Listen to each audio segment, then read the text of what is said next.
तुम लोग recorded lecture जाके देखते हो क्या दोबारा? हाँ सर।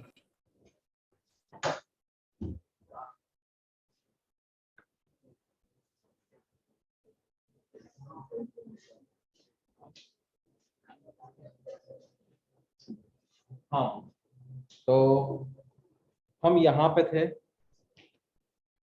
हमने कहा था कि देखिए एग्जैक्ट एक्सप्रेशन अगर है जी एट सम हाइट पता लगाने का, वो तो ये है।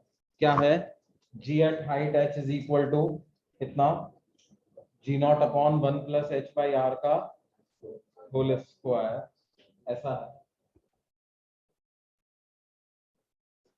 ये। लेकिन अगर थोड़ा हाइट उतनी ज्यादा नहीं है, हम बात कर रहे थे कि कितनी हाइट ज्यादा है कितनी कम है।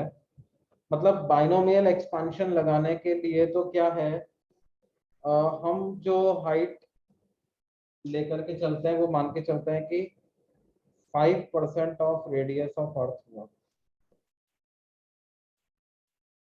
तो हम बोल देंगे कि क्या है, अर्थ के रेडियस के कंपैरिजन में नेग्लिजिबली स्मॉल, है ना। 5% ऑफ रेडियस ऑफ अर्थ अगर हुआ तो ऐसा बोल देंगे। तो क्या है,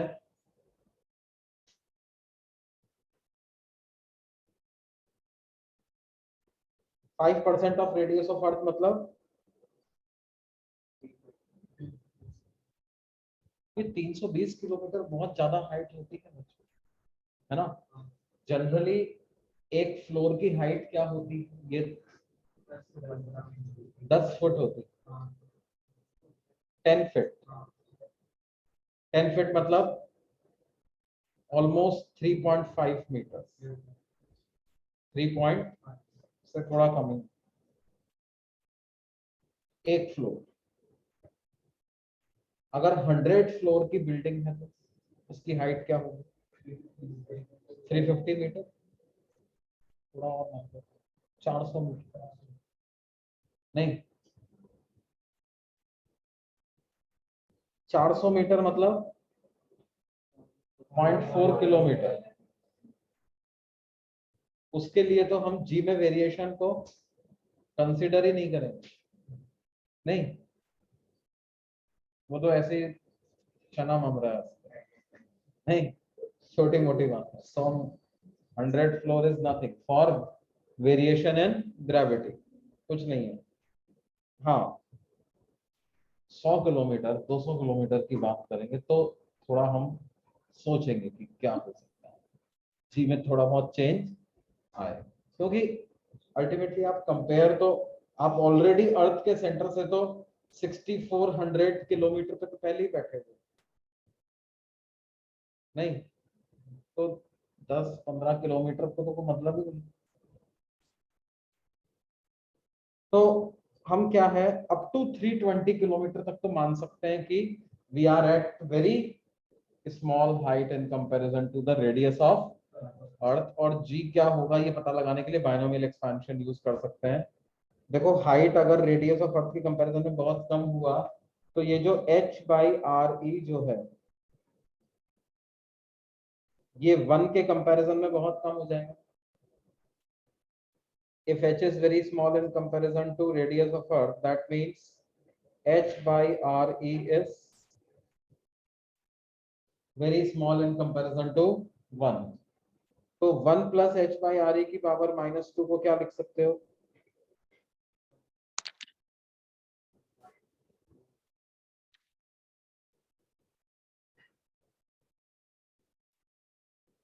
वन माइनस 2h बाई, क्या ऐसा लिख सकते हैं? जी एट हाइट h को क्या लिख सकते हैं? जी नॉट इंटू 1 - 2h बाई, है ना। वो जो एक्सपोनेंट था -2 उसको हम मल्टीप्लाई में ले आए। ये फॉर्मूला हमारे लिए याद करना था, है ना। अब देखो, ऐसा मैंने 320 किलोमीटर के लिए फॉर्मूला दिया है, इसका मतलब ऐसा नहीं है क्वेश्चन में 400 किलोमीटर दे दे तो हम ये फॉर्मूला यूज करने से मना कर दें, है ना। देखो क्या है, बात ये है कि ये जो फॉर्मूला है ना, ये तो आपको हर हाइट के लिए आंसर दे ही देगा, लेकिन कैलकुलेशन लेंदी हो जाएगी। ये वाला जो formula, this can be applied for any height, ये तो एग्जैक्ट फॉर्मूला। लेकिन क्या है कि आप ऐसे इमेजिन करो 400 किलोमीटर के लिए ये फॉर्मूला लगाने लगे, तो एक तो क्या है डेनोमिनेटर में टर्म्स आ रही है, तो डिवीजन करना वैसे ही अच्छा है। दूसरा क्या है 1 + 400/6400, 1 + 1/16 का स्क्वायर, 17/16 का स्क्वायर, वो उससे डिवाइड करना पेनफुल है। तो उसके लिए क्या है ये वाला एक्सप्रेशन यूज कर लेंगे हम। एक तो न्यूमरेटर में कुछ नहीं आ रहा, सब कुछ डिनोमिनेटर में। दूसरा लीनियर पावर है, स्क्वायर वगैरह नहीं करना है, मल्टीप्लाई करना है। ठीक है, तो कैलकुलेशन आसान हो जाती है, बस ये बात। जैसे आपसे कहा जाए कि बताओ कितनी हाइट पे हम जाएं, अगले पेज पे चलें क्या बच्चों, कितनी हाइट पे जाएं कि एक्सेलरेशन ड्यू टू ग्रेविटी जो है वो 1% डिक्रीज हो जाए।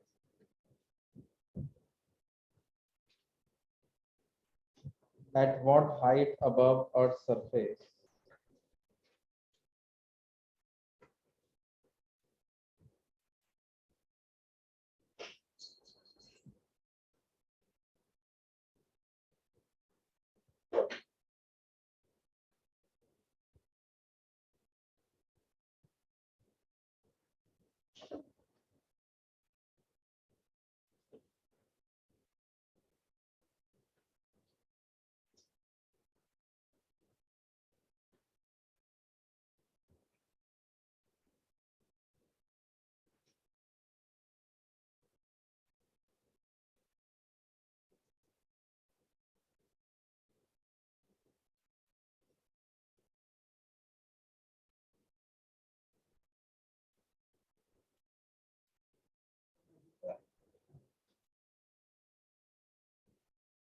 (32 kilometers, yes, 32 kilometers, correct.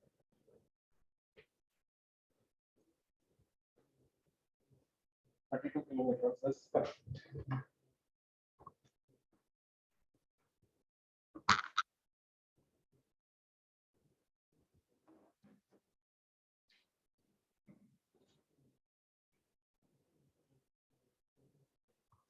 32 kilometre correct. क्या ये बात समझ में आती है? कैसे?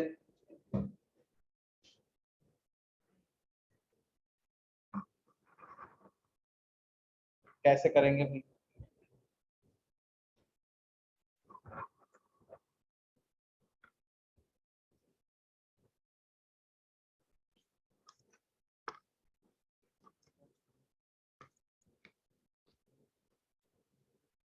देखिए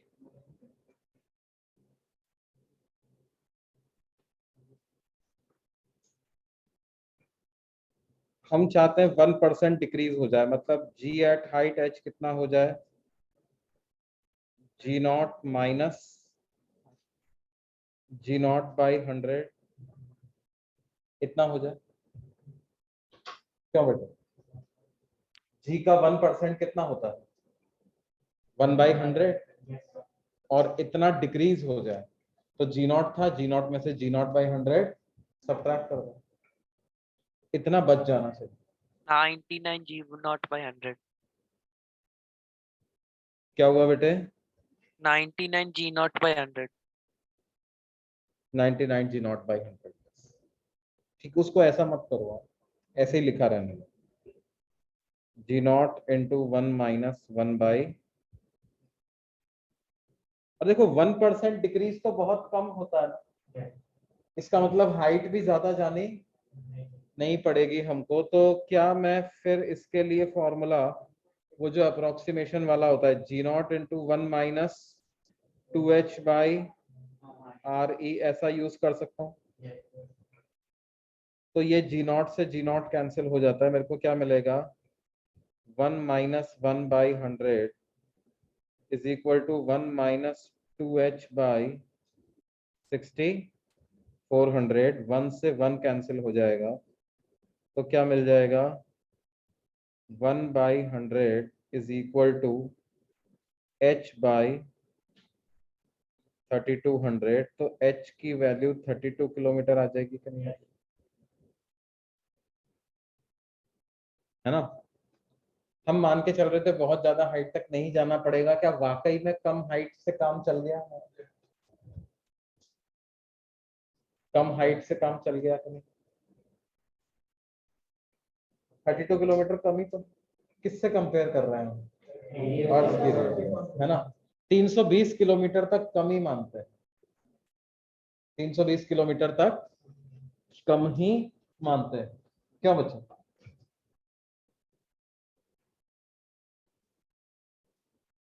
अच्छा, उसी तरह से अगले पेज पे चलें क्या बेटा? Yes, sir.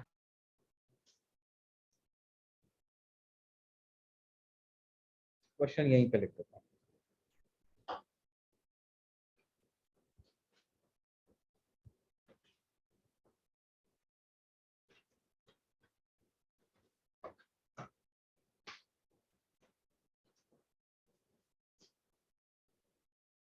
At what height above Earth's surface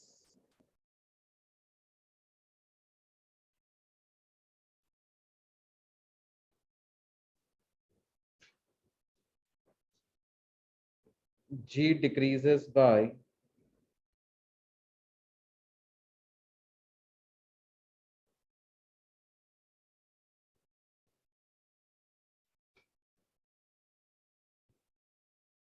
75% in comparison to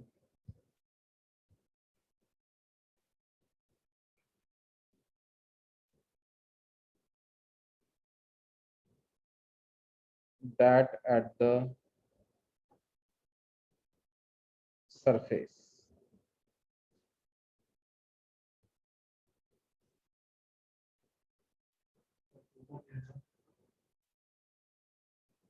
hmm,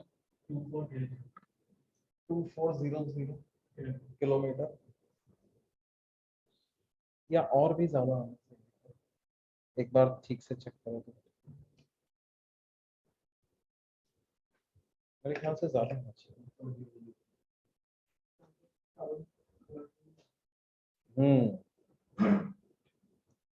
6400 kilometre.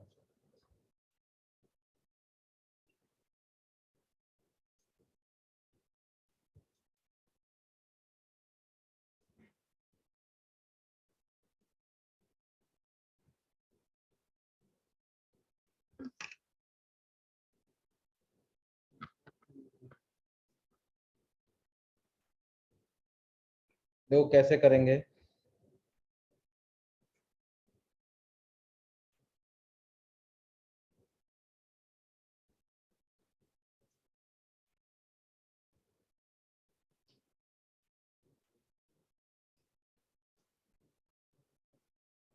देखो 75% डिक्रीज हो जाए, इसका मतलब क्या है बच्चों? जी बच जाना चाहिए कितना? G0 माइनस G0 इंटू 75/100, है ना? तो इसका मतलब क्या है बेटा? ये हो जाना चाहिए कितना?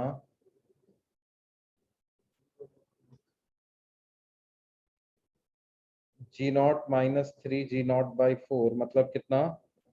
G0/4 ही रह जाना चाहिए। अच्छा, 75-75% डिक्रीज होना तो बहुत ज्यादा डिक्रीज है कि? इसके लिए तो डेफिनेटली Yes. बहुत ज्यादा हाइट पे जाना पड़ेगा। तो Yes. यहाँ पर हम वो 1 माइनस 2h/r वाला फॉर्मूला यूज नहीं कर पाएंगे, तो मेरे को क्या लिखना चाहिए? G0/1 प्लस h/r का होल स्क्वायर, ऐसा लिखना चाहिए। तो ये G0 से G0 कैंसिल हो जाएगा, तो हमें मिल जाएगा 1 प्लस h/r का whole square is equal to 4। That means 1 plus h/r is equal to 2। इसका मतलब h की वैल्यू r के बराबर आ जाएगी क्या? मतलब 6400 किलोमीटर।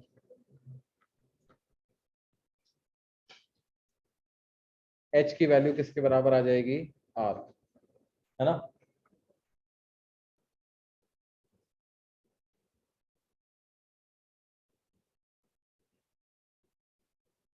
अच्छा, अब हम बात करते हैं किसकी बच्चों, variation in g with depth.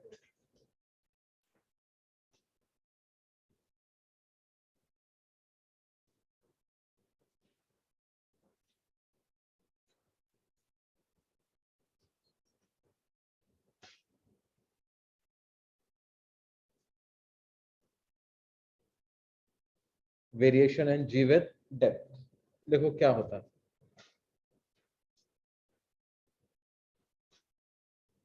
अर्थ एक सॉलिड स्फीयर के जैसा,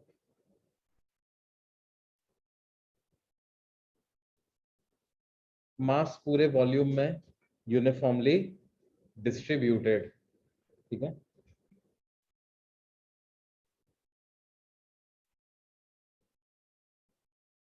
अब मान लीजिए आपको क्या करना है, एक कोई पॉइंट है यहां पर अर्थ की सरफेस के अंदर, there is some point like this, ये पॉइंट।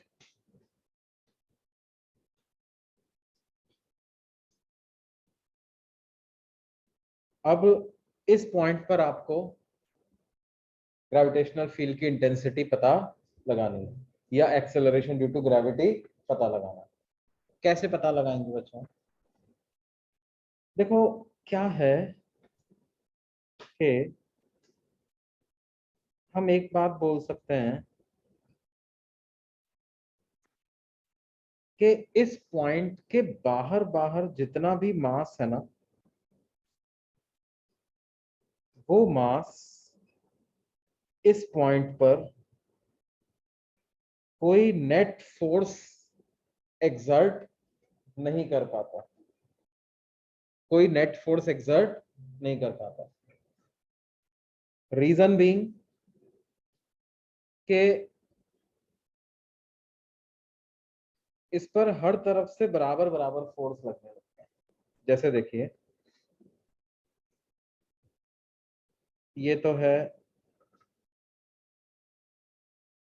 पूरा स्फेयर, इस स्फेयर के अंदर आपने कोई पॉइंट ले लिया ऐसा,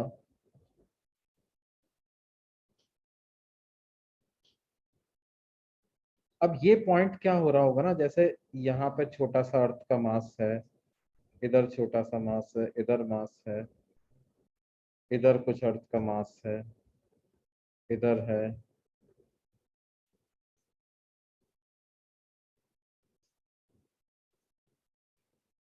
मतलब इस पॉइंट के बाहर जो मासेस है ना, वो इस पर फोर्स तो एक्सर्ट कर रहे होंगे, लेकिन नेट फोर्स जीरो है।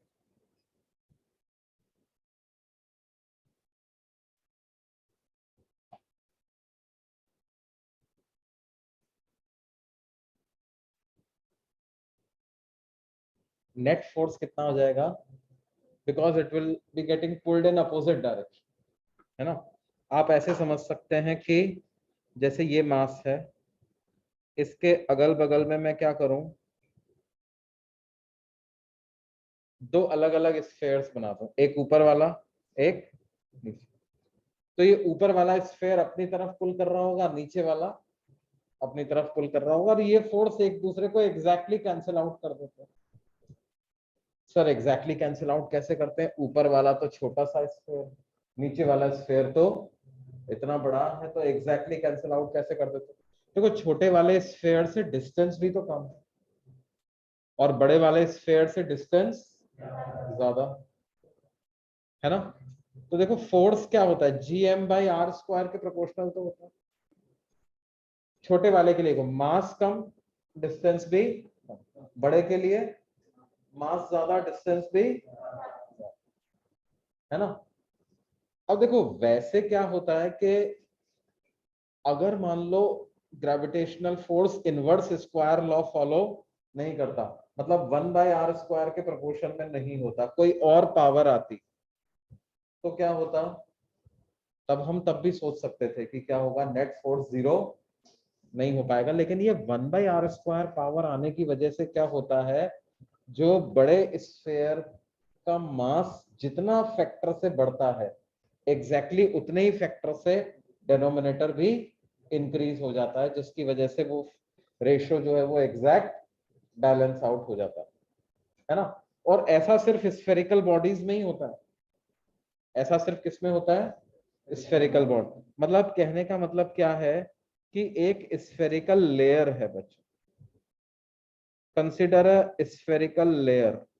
स्फेरिकल लेयर से मेरा मतलब क्या है, hollow sphere. Consider a hollow sphere, या इसको स्फेरिकल शेल भी बोल देते हैं। क्या बोल देते हैं, स्फेरिकल, है ना। जैसे बहुत पतला सा नारियल होता है, जस्ट आउटर कवर, अंदर से पूरा निकाल लिया, सिर्फ आउटर कवर, तो that is a spherical shell. या फिर कैसी, tennis ball, tennis ball, hollow sphere.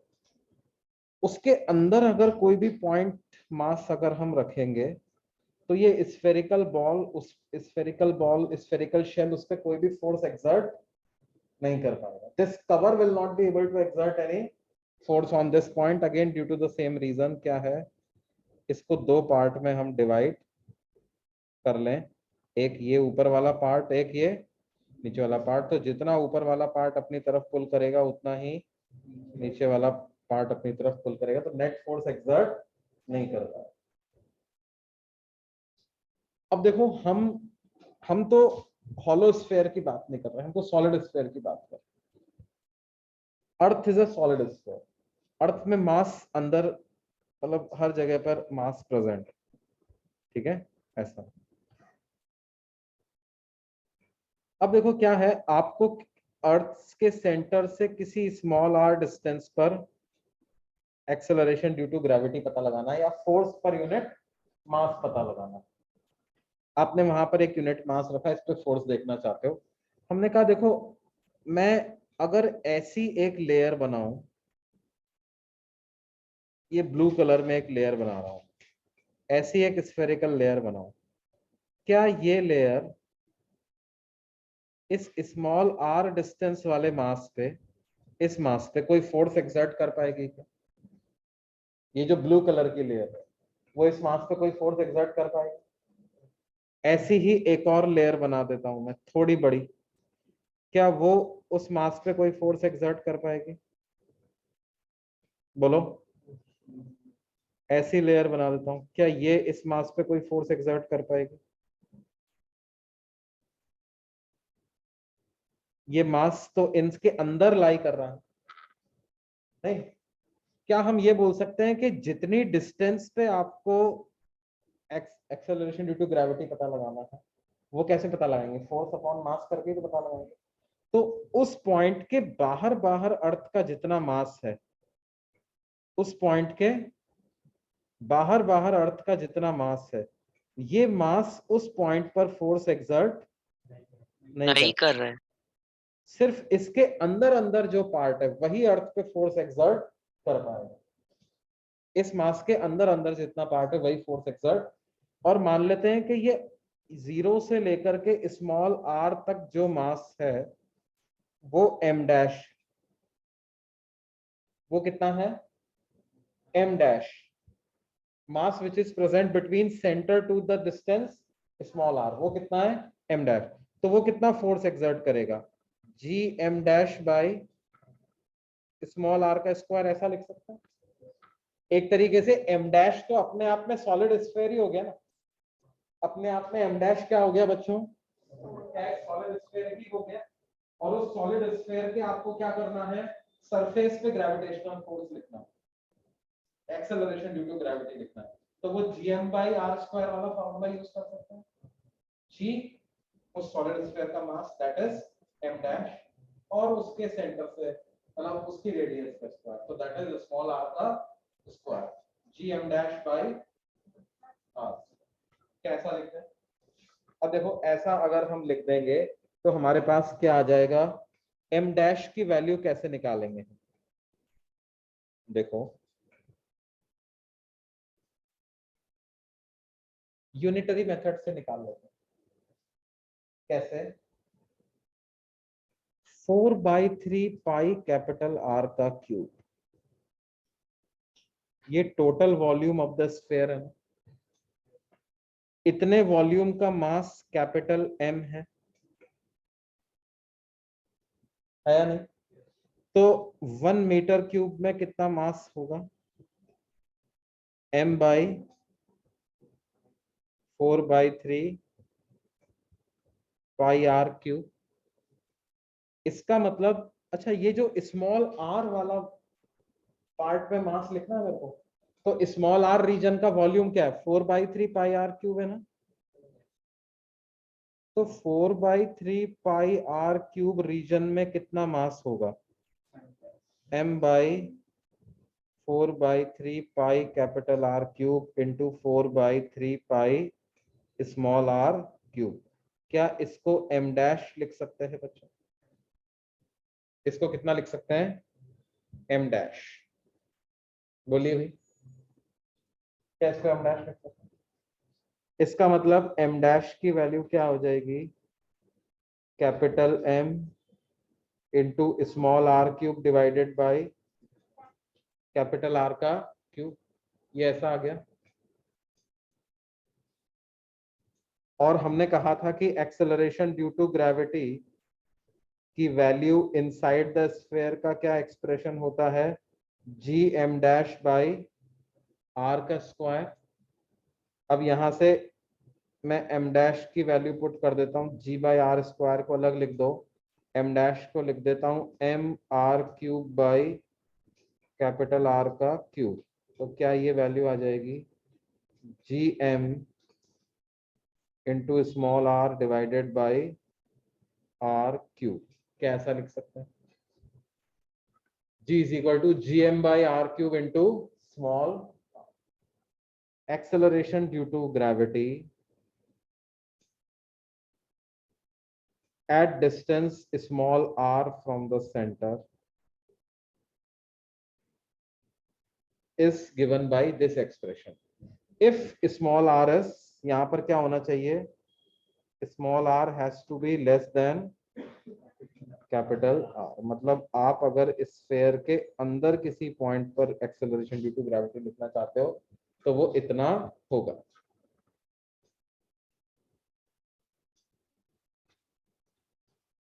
अब देखो इसी एक्सप्रेशन को हम डेप्थ के टर्म्स में लिखना चाहते हैं। डेप्थ क्या होती है, ये वाली distance, distance from the surface of the अर्थ, है ना। तो can I right small r in terms of d, R minus D। Small r को लिख सकते हैं कितना, कैपिटल R माइनस, तो ये g की वैल्यू इतनी आ जाएगी। और इधर से हम क्या करेंगे, आप कैपिटल R को कॉमन ले लो, तो ये कैसा आ जाएगा, 1 minus D by capital R। Capital R से कैपिटल R कैंसिल होता है, तो ये आ जाएगा gm/r² into 1 minus D by capital, और gm/r² को g0 लिख सकते हैं। तो g एट डेप्थ d का क्या फॉर्मूला आ जाएगा हमारे पास, g0 इंटू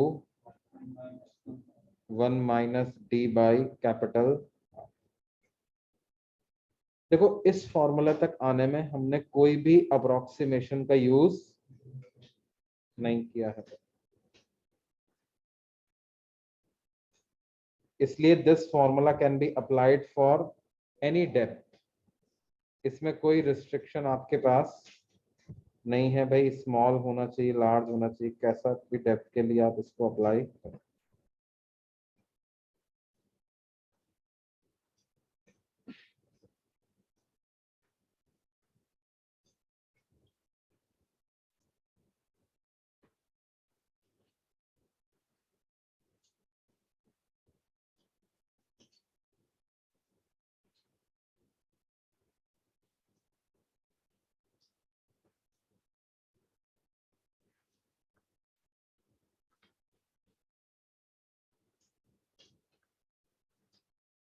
देखो बच्चों, अगर हम variation of acceleration due to gravity को ग्राफिकल तरीके से समझाए तो कैसा होगा?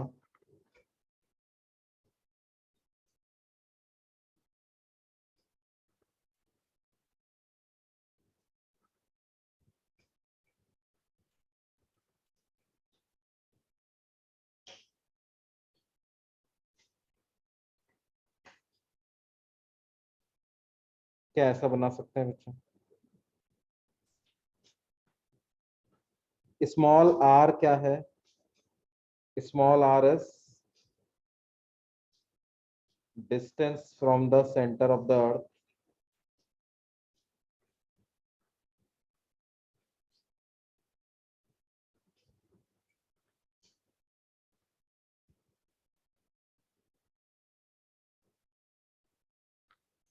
Small R is distance from the centre of the earth. देखो ये वाला पॉइंट क्या बता रहा है? जब स्मॉल आर 0 है, क्या ये सेंटर ऑफ द अर्थ को बता रहा है क्या?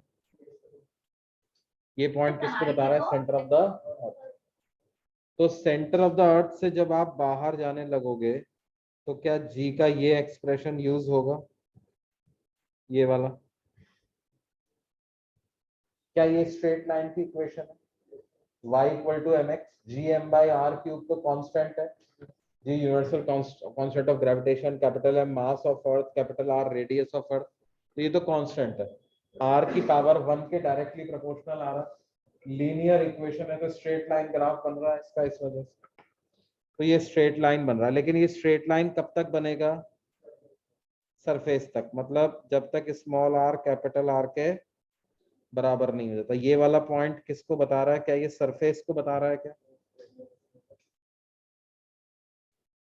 यहाँ पर जी की वैल्यू क्या है? G M by capital R का स्क्वायर।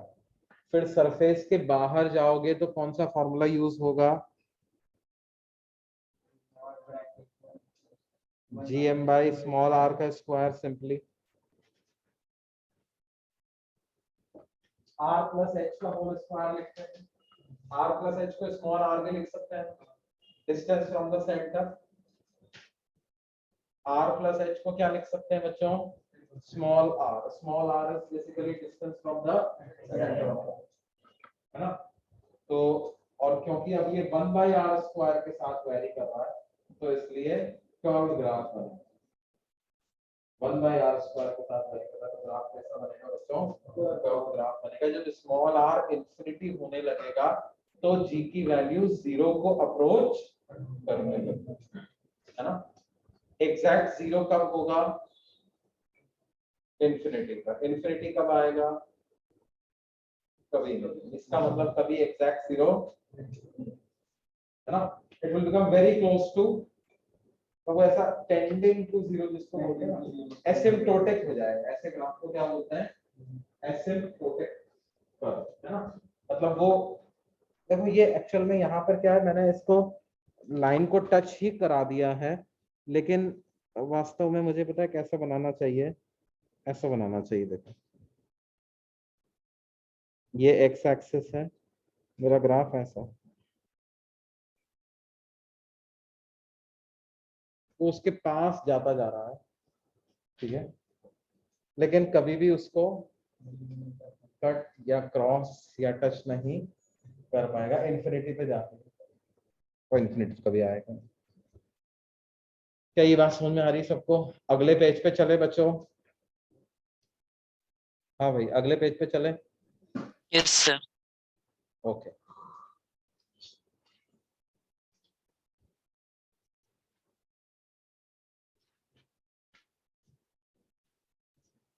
तो ये variation in g with height and with depth की बात हमने करी है।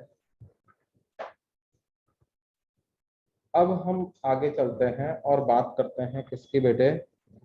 Gravitational potential and gravitational potential energy.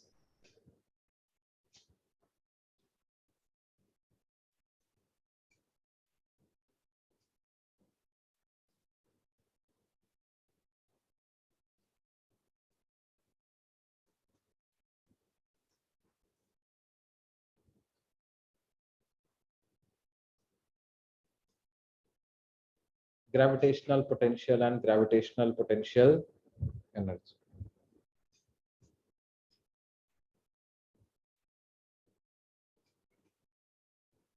देखिए क्या है बच्चों,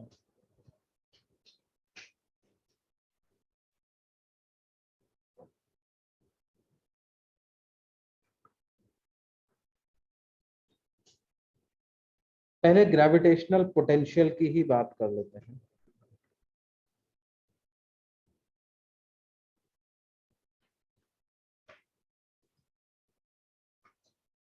Gravitational potential of a point is work done by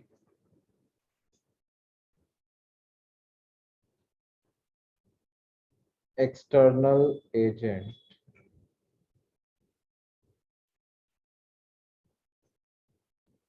against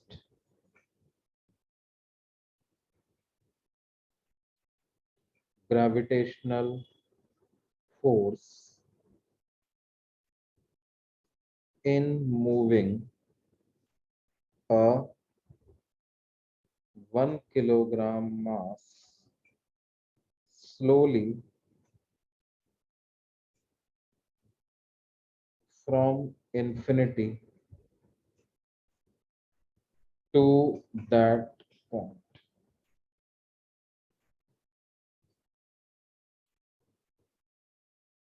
ये सबको पीछे तक दिख रहा है ना बच्चों ठीक से? क्या कोई दिक्कत है तो थोड़ा बड़ा लिखो।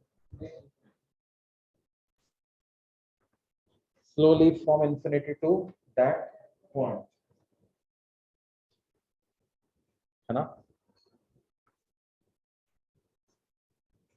मतलब जैसे आपको किसी रैंडम पॉइंट P का पोटेंशियल लिखना है तो कैसे लिखोगे? एक 1 किलोग्राम मास को आप क्या करो, इंफिनिटी से इस पॉइंट तक लाने में, ग्रेविटेशनल फोर्स के अगेंस्ट लाने में आपको कितना वर्क करना पड़ा है, धीरे धीरे लाने में कितना वर्क करना पड़ा है, वो वर्क इस पॉइंट का पोटेंशियल हो जाएगा। ठीक है, अच्छा इसको जब हम लेकर आएंगे तो किसी ना किसी मतलब किसी ग्रेविटेशनल फोर्स के अगेंस्ट ही लेकर के आना, और ग्रेविटेशनल फोर्स इस 1 किलोग्राम मास पे कौन लगाएगा? कोई और मास, वो अर्थ भी हो सकता है, वो कोई और छोटा पार्टिकल भी हो सकता है ना? तो मान लो हम ग्रेविटेशनल पोटेंशियल पहले कैलकुलेट करते हैं किसकी वजह से, मतलब तो जो इस पॉइंट का जो वर्क डन पर यूनिट मास को हम पोटेंशियल बोल रहे हैं, वो इस पॉइंट का पोटेंशियल किसकी वजह से होगा? जो इस 1 किलोग्राम पे फोर्स लगा रहा है, ग्रेविटेशनल फोर्स जो बॉडीज पे लगा रही है, उसकी वजह से इस पॉइंट का पोटेंशियल कहेंगे, है ना? मतलब अगर यहाँ पर मैंने लेट्स से कोई कैपिटल M मास रख दिया है जो कि इस P से R डिस्टेंस पे है ना? तो जो मैंने वर्क डन पर यूनिट मास 1 किलोग्राम पर इंफिनिटी से P पॉइंट तक लाने में कैलकुलेट किया है, वो क्या कहलाएगा? Potential of P due to capital M। इस कैपिटल M की प्रेजेंस में लाने में मुझे कितना वर्क करना पड़ेगा? अच्छा एक बात बताओ, क्या इस केस में मुझे नेगेटिव वर्क करना पड़ेगा? देखो capital M is attracting 1 kilogram mass, वो 1 किलोग्राम मास को तो अपनी तरफ पुल कर रहा है, और हम कैसे लेके जाना चाहते हैं 1 किलोग्राम मास को? स्लोली लेकर के जाना चाहते हैं। कैसे लेकर जाना चाहता है? स्लोली। तो क्या मुझे उसको मतलब ऐसे ऐसे ऐसे तुम अपने पेट को क्या है, डॉग को वॉक पे लेके जा रहे हो और वो भाग रहा है, और तुम क्या है उसकी जो रस्सी है उसको पीछे खींच के रखे हुए हो, और मतलब क्या एक्चुअल में छोड़ दोगे तो क्या होगा? उसकी वेलोसिटी बढ़ जाएगी, लेकिन तुम उसकी वेलोसिटी को बढ़ने नहीं दे रहे हो। तो जब जब तक वो भागता जा रहा है तुम उसको पीछे खींचते जा रहे हो, तो तुम उस पर नेगेटिव वर्क कर रहे हो। वैसी ही स्थिति 1 किलोग्राम मास की है। Imagine 1 kilogram to be dog, जो कि क्या है, आगे भाग रहा है। किसकी तरफ भाग रहा है? कैपिटल एम की तरफ। और हम पीछे उसके पट्टा बांध के फोर्स लगा रहे हैं और उसको आगे भाग, उसकी वेलोसिटी को बढ़ने नहीं दे रहे। वो जा रहा है आगे, लेकिन हम उस पर फोर्स लगा रहे हैं किधर? पीछे। उसका डिस्प्लेसमेंट आगे हो रहा है, तो हमें उस पर नेगेटिव वर्क करते रहना पड़ेगा। हमें वर्क क्या करना पड़ेगा? नेगेटिव। ये बात समझ में आती है?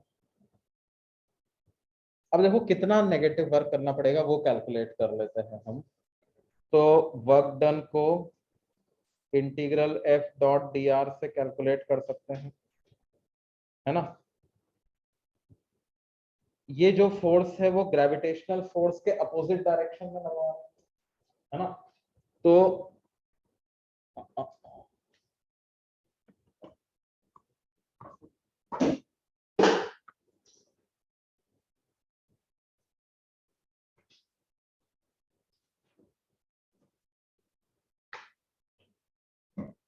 अच्छा, कैलकुलेट करने की कोशिश करो भाई, इस वर्क को कैसे कैलकुलेट करोगे?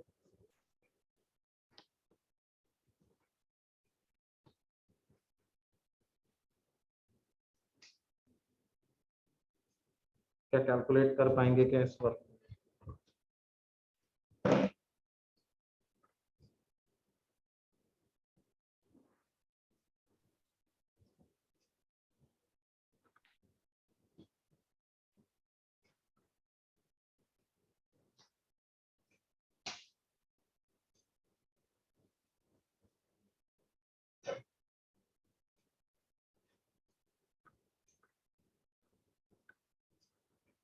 देखो ग्रेविटेशनल फोर्स कैपिटल एम इस 1 किलोग्राम पे कितना लगा रहा होगा?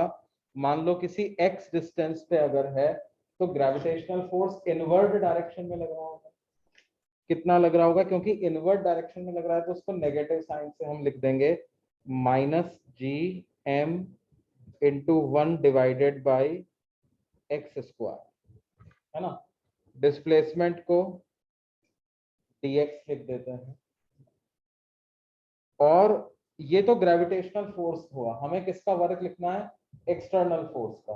तो वो एक्सटर्नल फोर्स जो है वो ग्रेविटेशनल फोर्स के अपोजिट डायरेक्शन में लग रहा होगा, तो इसलिए उसकी जगह हमने क्या लगा दिया? एक माइनस, है ना। और इंटीग्रेशन की लिमिट इंफिनिटी से लेकर के आर तक लगा दें क्या बच्चों? है ना। इंफिनिटी से आर तक इसको इंटीग्रेट कर देंगे तो क्या हो जाएगा? ये माइनस से माइनस प्लस हो गया, GM integral dx by X square integrated from infinity to r। dx by X square का इंटीग्रेशन क्या हो जाता है? -1 बाई एक्स इंटीग्रेशन इंफिनिटी से r करना है, minus sign common, GM 1 by r minus 1 by infinity.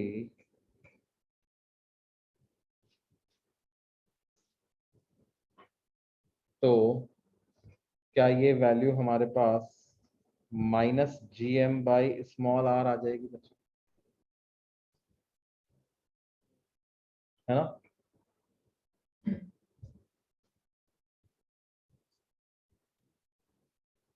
इस पॉइंट को हम क्या बोलते हैं? Potential.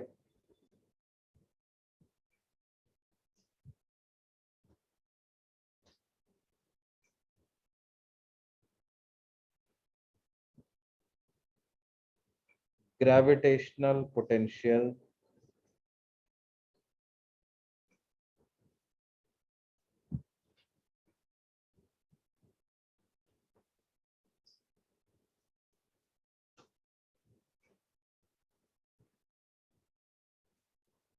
Due to mass capital M at distance small r from it,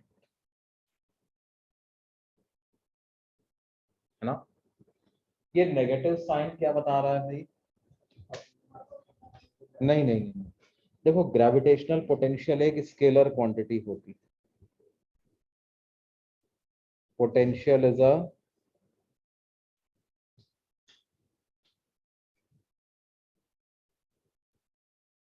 scalar quantity. इसकी एसआई यूनिट क्या होती है बच्चों? एसआई यूनिट इज जूल पर किलोग्राम। एसआई यूनिट होती है जूल पर। स्केलर क्यों है? वर्क डन पर यूनिट मास है। वर्क डन स्केलर, मास स्केलर, तो ये भी क्या हो गया? स्केलर, है ना।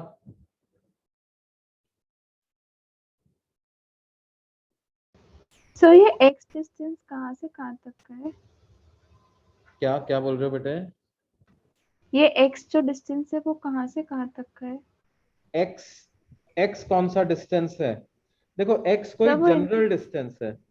मतलब ये 1 किलोग्राम मास को जब आप लेके आते जा रहे हो तो अलग अलग डिस्टेंस पे ग्रेविटेशनल फोर्स इस पे अलग अलग लग रहा होगा। तो हमें स्लोली लेके जाना है तो हमें भी ग्रेविटेशनल फोर्स के बराबर अपना फोर्स भी लगाना पड़ेगा।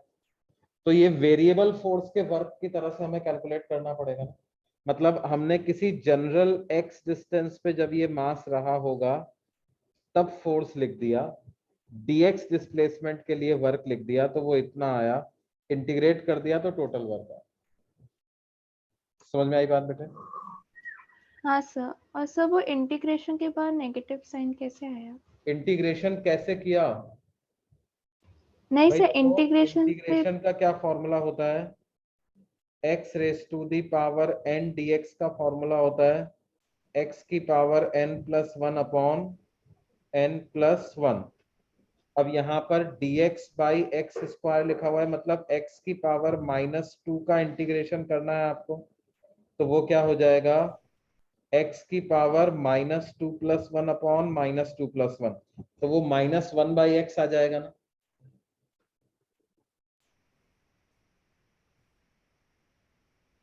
जीएम लिखा है तो फिर वो जो सबसे पहले जो माइनस साइन है इंटीग्रेशन के बाहर, वो कैसे आया? सर सेकंड ये स्टेप वाला का। माइनस साइन, क्या ये वाला माइनस साइन? हाँ सर, जो भी आपने डार्क किया ना, वो वाला। ये वाला सेकंड स्टेप वाला या थर्ड स्टेप वाला? Sir second step. Second step वाला माइनस साइन क्यों आया? देखो हमें किसका वर्क निकालना है बेटे? एक्सटर्नल फोर्स का वर्क निकालना है। तो एक्सटर्नल फोर्स किधर लग रहा है? ग्रेविटेशनल फोर्स के अपोजिट डायरेक्शन में। ग्रेविटेशनल फोर्स रेडियली इनवर्ड होता है, इसलिए मैंने यहां नेगेटिव साइन लगाया। और एक्सटर्नल फोर्स ग्रेविटेशनल फोर्स के भी अपोजिट डायरेक्शन में, तो उसको एक बार और रिवर्स करने के लिए माइनस साइन लगा दिया। या आप दोनों माइनस माइनस को पहले ही कैंसिल करके आप सीधे बोल सकते थे साहब एक्सटर्नल फोर्स तो किधर लग रहा है? बाहर लग रहा है, तो मेरे को तो प्लस ही लिखना है, GM by X square dx का इंटीग्रेशन कर देते हैं, है ना। अच्छा कुछ लोग ये तो नहीं सोच रहे कि सर dx तो अंदर है तो उसको नेगेटिव लिखते हैं। देखो उसको हमें नेगेटिव लिखने की जरूरत नहीं है, वो लिमिट अपने आप उसको नेगेटिव बना देगी बच्चों। लिमिट आप हाई वैल्यू से लो वैल्यू पुट कर रहे हो, इन्फिनिटी से आर पुट कर रहे हो ना, तो वो अपने आप dx को क्या बना देगी? नेगेटिव बना देगी। Limit is taking care of the sign of dx। ठीक है, आपको बस फोर्स करेक्टली लिखना है।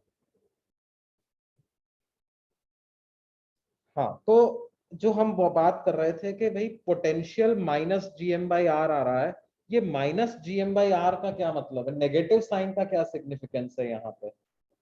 देखो नेगेटिव साइन का सिग्निफिकेंस ये है बच्चों कि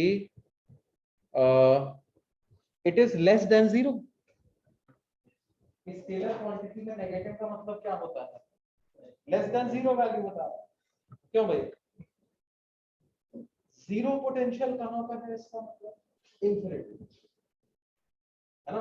हम जीरो पोटेंशियल कहाँ पे मान लेते हैं, इन्फिनिटी पे मान ले, अज्यूम कर लेते हैं। जैसे पोटेंशियल एनर्जी की एब्सोल्यूट वैल्यू का कोई मतलब नहीं होता, उसी तरह से पोटेंशियल की भी एब्सोल्यूट वैल्यू का कोई मतलब नहीं होता। हम किसी पॉइंट को रेफरेंस ले लेते हैं, यहाँ पे रेफरेंस हमारे सबसे अच्छा क्या लगता है भाई, इन्फिनिटी, वो सबसे दूर है, वहां पे पोटेंशियल जीरो। तो इनके कहने का मतलब क्या है कि आप किसी भी फाइनाइट डिस्टेंस पे जब पोटेंशियल लिखोगे तो वो इन्फिनिटी के कंपैरिजन में कम ही है, नेगेटिव आ रहा है। इसका मतलब क्या है, किसी भी फाइनाइट डिस्टेंस का जो पोटेंशियल है वो इन्फिनिटी के कंपैरिजन में कम आए, ठीक है। पोटेंशियल कम आ रहा है इसका मतलब क्या है, तो लो पोटेंशियल से हाई पोटेंशियल भेजने में हमें एनर्जी सप्लाई करनी पड़ती है ना। तो फाइनाइट डिस्टेंस से इंफिनिटी तक जाने भेजने में मेरे को एनर्जी सप्लाई करनी पड़ेगी हमेशा। और एनर्जी सप्लाई क्यों करनी पड़ेगी, क्योंकि gravitational force is attractive in nature.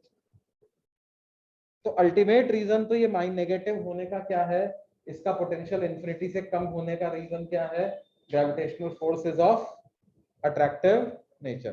तो आपको क्या है, कैपिटल एम से 1 किलोग्राम का मास फाइनाइट डिस्टेंस पे है, वहां से आपको 1 किलोग्राम को इंफिनिटी पे भेजना है, तो क्या आपको 1 किलोग्राम वाले को एनर्जी सप्लाई करनी पड़ेगी, है ना। नेगेटिव पोटेंशियल से जीरो पोटेंशियल की तरफ भेजना है, तो आपको उसका क्या करना है, एनर्जी को बढ़ाना। जैसे केमिस्ट्री में आप एटॉमिक स्ट्रक्चर को पढ़ते हो, इलेक्ट्रॉन की अलग अलग ऑर्बिट्स में एनर्जी नेगेटिव होती है, -13.6 इलेक्ट्रॉन वोल्ट, -3.4 इलेक्ट्रॉन, तो -13.6 से -3.4 भेजना है, -1.89 भेजना है, तो हमें एनर्जी सप्लाई करनी पड़ती है, उनको एक्साइटेड स्टेट्स मिलते हैं।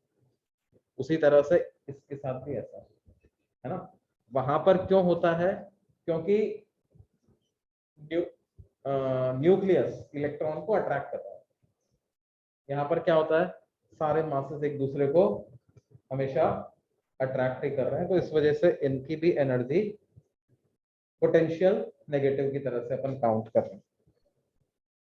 अच्छा, पोटेंशियल और पोटेंशियल एनर्जी में क्या फर्क है, आप ऐसे देखिए, देखो पोटेंशियल तो एक पॉसिबिलिटी बता, जैसे मान लो एक कैपिटल एम मास यहाँ पे रखा हुआ है, मैं आपसे पूछूं कि बताओ इससे आर डिस्टेंस वाले पॉइंट का पोटेंशियल क्या होगा, तो हम लिख देंगे इसका पोटेंशियल होगा -gm/r। इसका पोटेंशियल क्या होगा, -gm/r।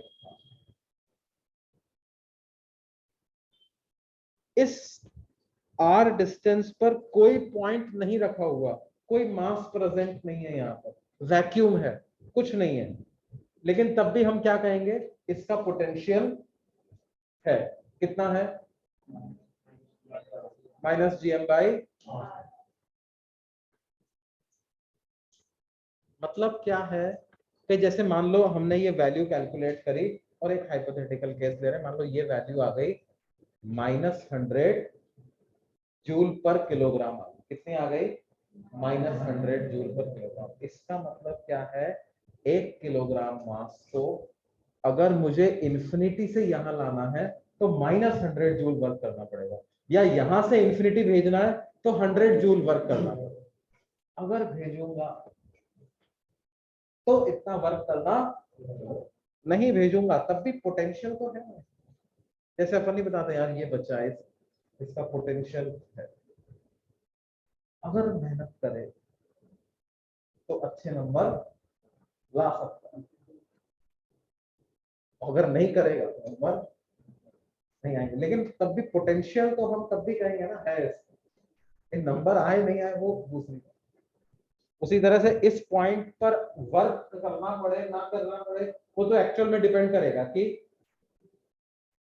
मतलब एक तरीके और दूसरे सेंस में इसको आप ऐसे समझ सकते हो कि जैसे हम बाजार गए, बाजार से हमें कुछ फ्रूट्स खरीदना है, हम एप्पल खरीदना है, एप्पल वाले पूछा भाई कितना रुपया, वो 100 रुपए किलो। मतलब क्या है, 1 किलो खरीदोगे तो 2 किलो खरीदोगे तो 3 किलो खरीदोगे। इसी तरह से पोटेंशियल का भी 100 -100 जूल पर किलोग्राम। 1 किलोग्राम मास को यहां से इंफिनिटी भेजोगे तो 100 जूल वर्क, 2 किलोग्राम भेजोगे तो 200 जूल, 3 किलोग्राम भेजोगे तो 300, है ना। तो एक तरीके से पोटेंशियल एनर्जी का भाव बता देता है कितना जूल पर किलोग्राम है, समझ रहे हैं। और मान लो किसी को नहीं भेजा, कोई भी एप्पल नहीं खरीदा, तो क्या है, तब भी उसका भाव तो भाव रहेगा, ठीक है, तो भाव होता है। उसी तरह से पोटेंशियल है, वो आप कितना किलो मास, कोई जीरो मास भी ला रहे हो तब भी पोटेंशियल तो उसका है। लेकिन क्या है, आपको अगर पोटेंशियल एनर्जी लिखनी है यहाँ, इस पॉइंट की क्या लिखनी है, पोटेंशियल एनर्जी, तो आपको यहाँ पे कोई मास लेकर के आना पड़ेगा। मतलब हम ऐसा लिख सकते हैं कि कैपिटल एम और स्मॉल एम मास का अगर एक सिस्टम है, देयर इज अ सिस्टम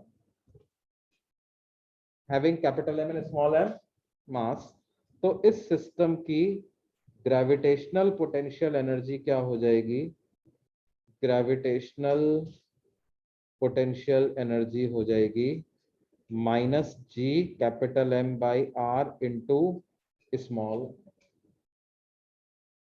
ये बात समझ में आती है।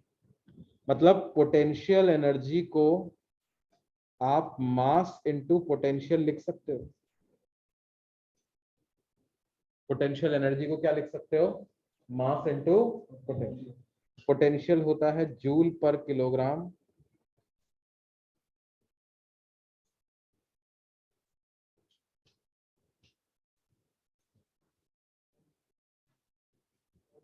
हाँ बोलो बेटे।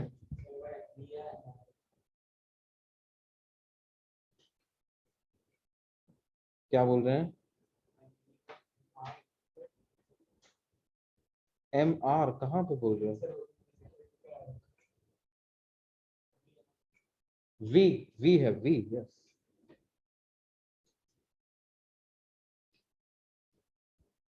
M V potential.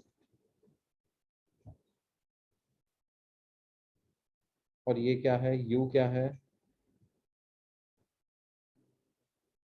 Potential energy.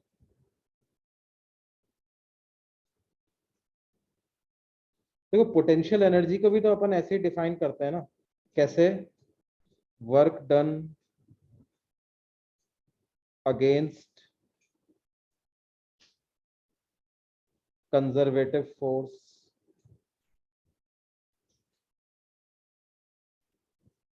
Yes, sir. Work done against conservative force in moving a system from reference position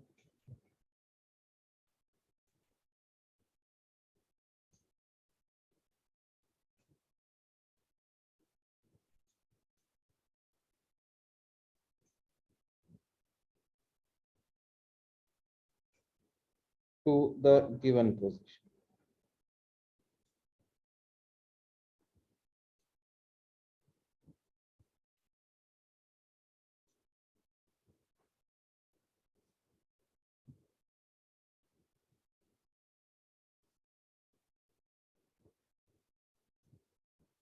क्या ये बात समझ में आ रही है बच्चों,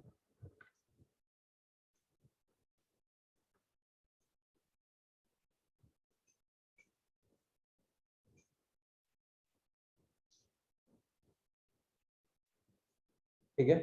अगर 1 किलोग्राम मास को लाते थे तो वही पोटेंशियल बन जाता है, अगर किसी भी जनरल स्मॉल एम मास को ला रहे हो तो वही चीज क्या बन जाएगी, पोटेंशियल एनर्जी, है ना। और वो पोटेंशियल एनर्जी अकेले स्मॉल एम की नहीं होगी बच्चों, वो पोटेंशियल एनर्जी किसकी कहलाएगी, capital M and small M as a system की पोटेंशियल एनर्जी कहलाएगी, है ना। हम कई बार लूजली ऐसे बोल देते हैं कि स्मॉल एम की पोटेंशियल, जैसे ये पेन है तो हम बोल देते हैं इसकी पोटेंशियल एनर्जी mgh, लेकिन वो पोटेंशियल एनर्जी एक्चुअल में अकेले पेन की नहीं हो सकती है। अगर अर्थ का ग्रेविटेशनल फोर्स ही नहीं होगा तो फिर क्या पोटेंशियल एनर्जी रहेगी, तो वो mgh एक्चुअल में क्या है, earth plus pen as a system की पोटेंशियल एनर्जी, है ना, जिसको हम ऐसे बोल देते हैं कि भाई पेन की पोटेंशियल एनर्जी है, क्योंकि अर्थ की पोजीशन में तो कोई चेंज होता नहीं, ठीक है। लेकिन अगर मान लो क्या है, बराबर के मासेस है,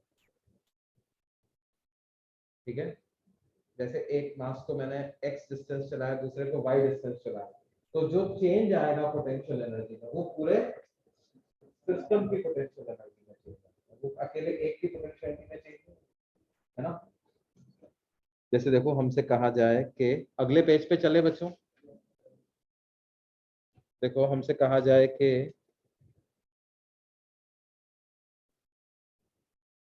m1 m2 मास का एक सिस्टम है और ये r डिस्टेंस पे है, हमें क्या करना है, इनके बीच के सेपरेशन को स्लोली r से बढ़ा करके 2r कर देना है।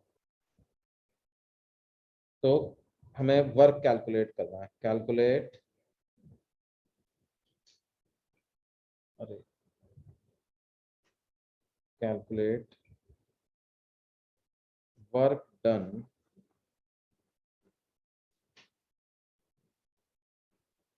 इन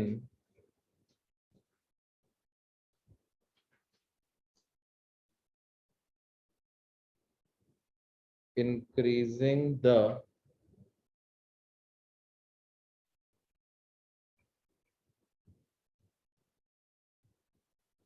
separation between masses slowly from R to R. In increasing the separation between masses slowly from R to R.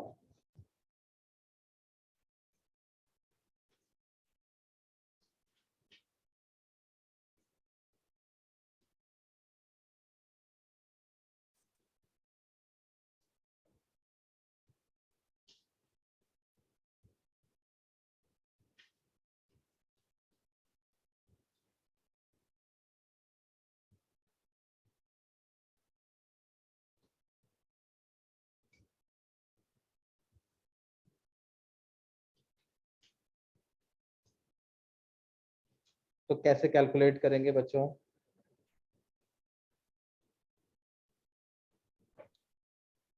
Sir क्योंकि वो देखो हम तो, कंजर्वेटिव फोर्स है ना हाँ बेटे, सर, तो change in gravitational potential energy वही होगा, वर्क डन।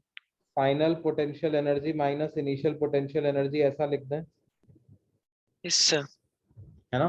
भाई जो पोटेंशियल एनर्जी इंक्रीज हुई है इस सिस्टम की, उतना ही वर्क करना पड़ेगा हमको। काइनेटिक एनर्जी में तो कोई चेंज नहीं आ रहा, स्लोली लेकर के जा रहा है।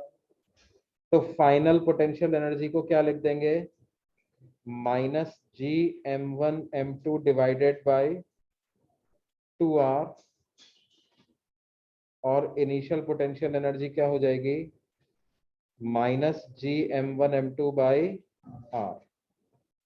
तो क्या आंसर gm1m2 बाई 2r आ जाएगा बच्चों? आंसर कितना आ जाएगा, gm1m2 बाई 2। 2r।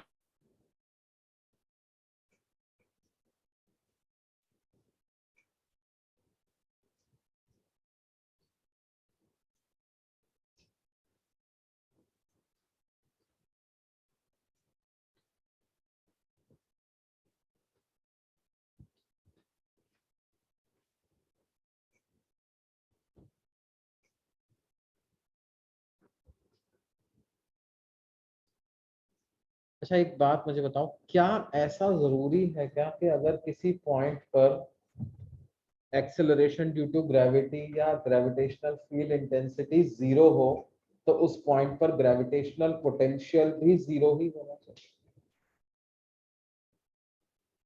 इन्फिनिटी पे तो होता है, इन्फिनिटी पर एक्सेलरेशन ड्यू टू ग्रेविटी भी जीरो और ग्रेविटेशनल पोटेंशियल भी जीरो, ऐसा होता है ना। इन्फिनिटी पर क्या होता है भाई, इंटेंसिटी ऑफ ग्रेविटेशनल फील्ड भी जीरो और ग्रेविटेशनल पोटेंशियल भी zero. But is it necessary कि ऐसा हमेशा हो? देखो जैसे एक एग्जांपल हम देखते हैं, मान लो कि आपके पास दो आइडेंटिकल मासेस और उनके बीच में सेपरेशन है कितना, d।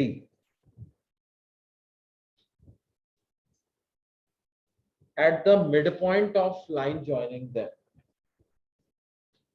Acceleration due to gravity कितना होगा और ग्रेविटेशनल पोटेंशियल कितना होगा, क्या ये पता कर सकते हैं? Eight the mid point of line joining them what will be acceleration due to gravity and what will be the value of gravitational potential?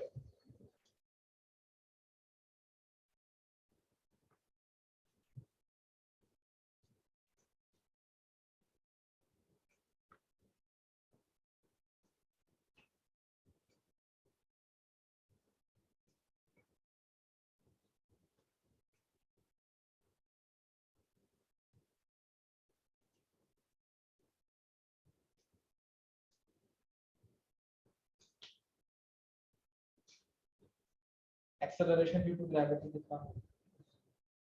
Zero. क्यों?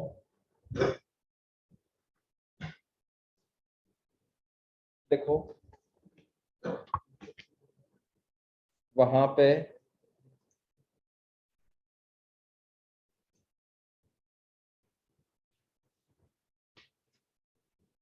आप देखिए, अगर हम किसी भी ऑब्जेक्ट को रख दें तो क्या ये दोनों मिलाकर के उस पर नेट फोर्स जीरो ही लगाने वाले हैं? ये अपनी तरफ पुल करेगा gmm/d/2 का स्क्वायर से, ये अपनी तरफ पुल करेगा।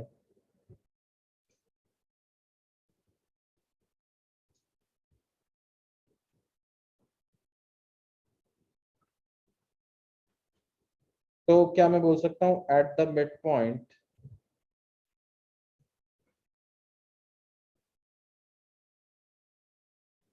एफ नेट इज जीरो,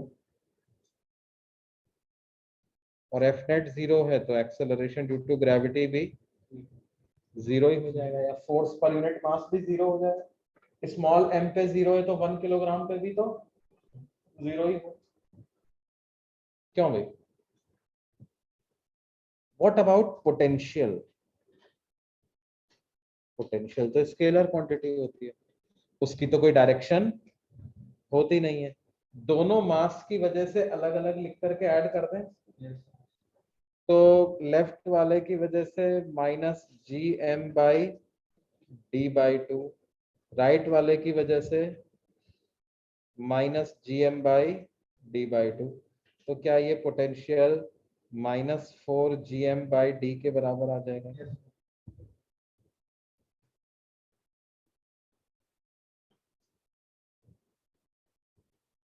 कितना हो जाएगा? -4gm/d के बराबर का ये पोटेंशियल।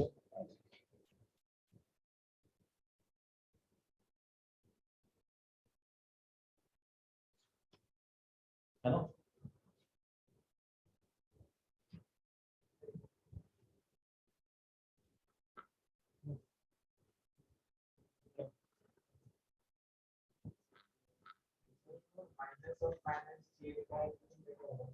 नहीं, ऐसा क्यों भाई?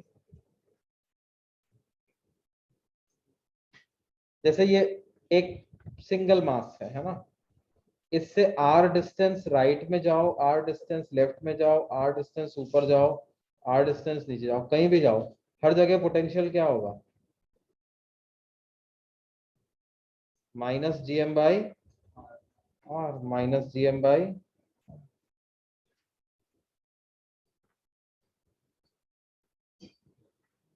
समझ में आएगा? तो उससे फर्क नहीं पड़ रहा ना, लेफ्ट में लिख रहा है राइट में लिख रहा है, वो तो -gm/r के हिसाब से लिखेंगे। ओके।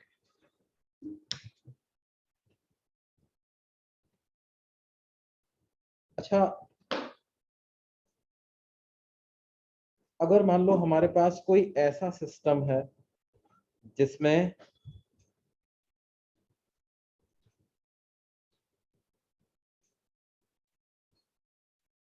तीन आइडेंटिकल मासेस है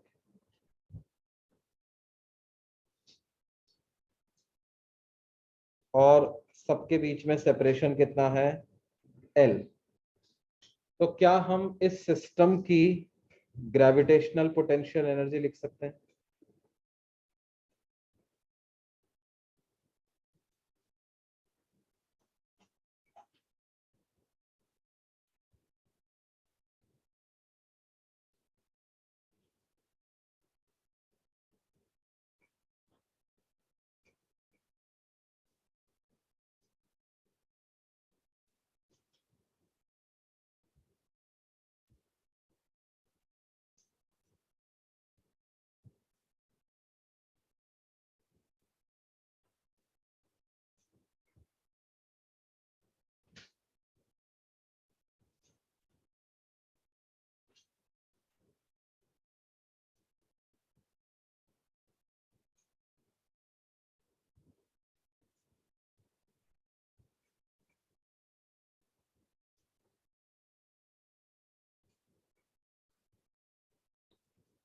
Placed on vertices of an equilateral triangle.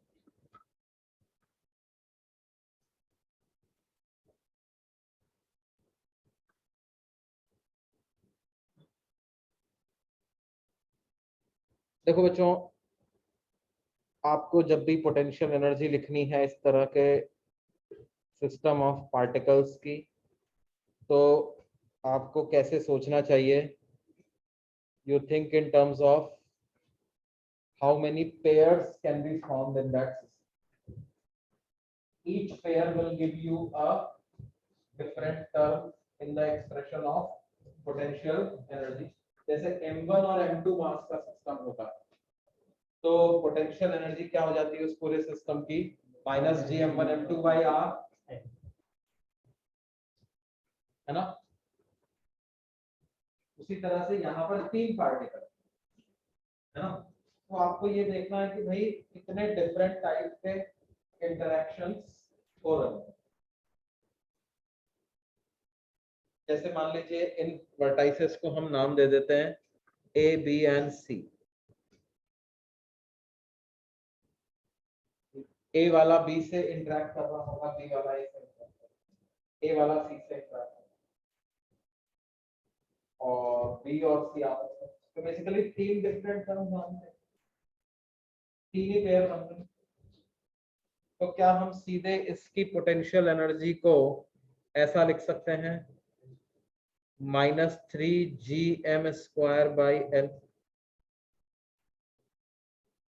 Basically कैसे आया ये, -gm² L -gm²L -gm²L -3gm²L का इस तरह से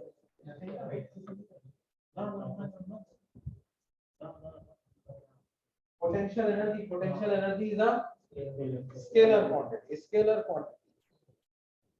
तो वेक्टर की कोई सीधे अलजेब्राइक तरीके से आपको ऐड करना है, कोई वेक्टर के बारे में नहीं सोचना. Potential and potential energy both are scalar quantities, -3gm²L. उसी तरह से अगर चार पार्टिकल होते बच्चों को,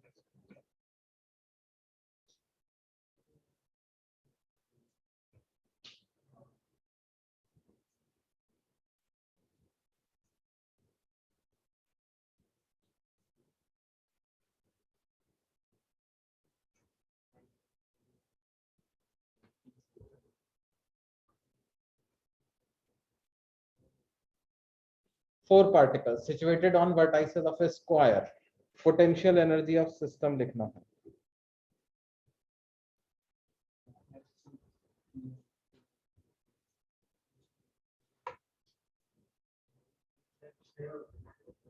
टोटल 6 पेयर्स बनेंगे ना, 6 पेयर्स बनेंगे. देखो हमेशा आप ये फॉर्मूला बना सकते हो, number of pairs will be n into n - 1/2.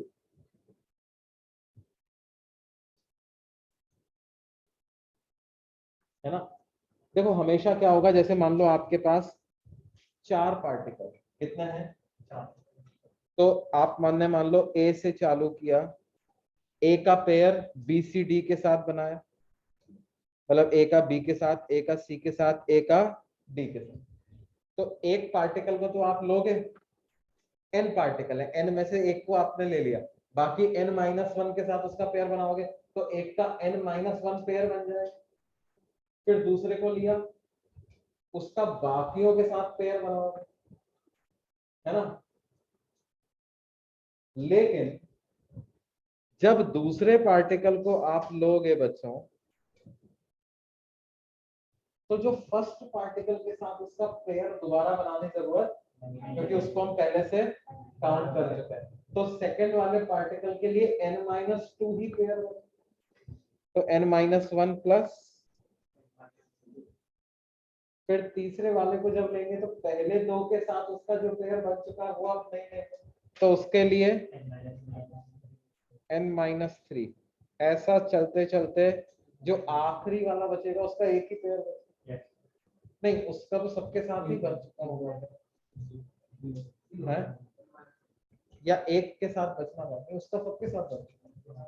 पहले n-1 सारों के साथ उसका बन चुका है, तो अल्टीमेटली कितना 0।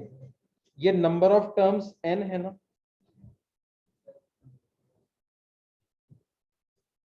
क्योंकि सारे पार्टिकल का नंबर लगाया है ना हमने, 1 से लेकर के n पार्टिकल सबका हमने नंबर लगाया।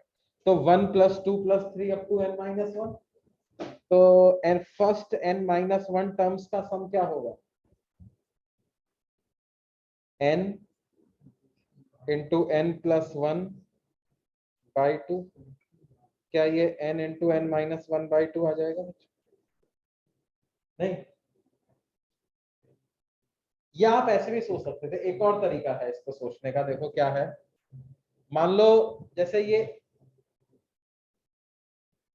चार चार पार्टिकल का लेके समझाता हूँ, 4 पार्टिकल है ना, ए का आपने पेयर बनाया तो बी सी डी के साथ बना, तो एक पार्टिकल का 3 के साथ पेयर बना, फिर बी का भी तीनों के साथ पेयर बना, फिर सी का भी तीनों के साथ, फिर डी का भी, 4 पार्टिकल है, हर एक का 3-3 पेयर, तो 4 × 3। लेकिन इसमें हर पेयर 2-2 बार गिन चुके, तो बाई 2 कर, 4 × 3/2। उसी तरह से n के लिए करोगे तो n पार्टिकल सबके n-1 n-1 n-1 पेयर, तो आ जाएगा n × n-1, but each pair has been counted twice, तो n × n-1/2, है ना। ऐसा भी अपन सोच सकते थे। तो जैसे ये 4 हैं, तो इसमें कितने पेयर बनेंगे बच्चों, 6, 4 × 3 12, 12/2 इज 6। अब वो 6 क्या सब ए डिस्टेंस पे है क्या, 4 ए पे है और 2 डायगोनल वाला है √2a पर।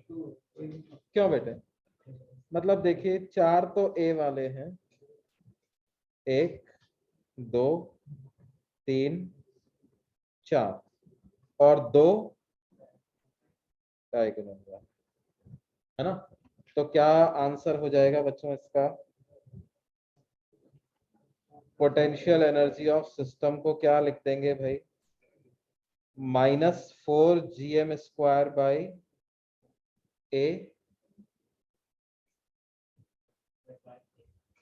and -2 gm²/√2a। शाबाश, -gm²/a कॉमन आता है, 4 प्लस, क्या ये बात समझ में आई भाई सबको?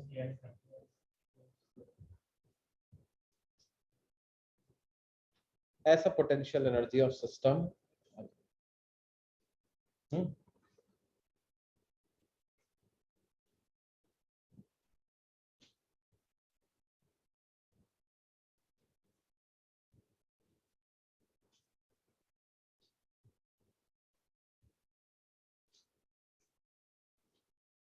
इसको हटा दो।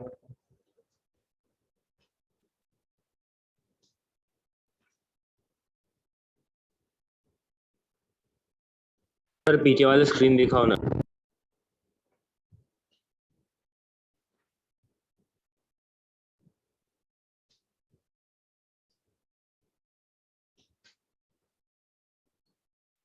क्या बोल रहे हैं बेटे, कुछ दोबारा एक्सप्लेन तो नहीं करना? नहीं सर, खाली ये पेज देखना था, हो गया। ओके, आगे चले। देख,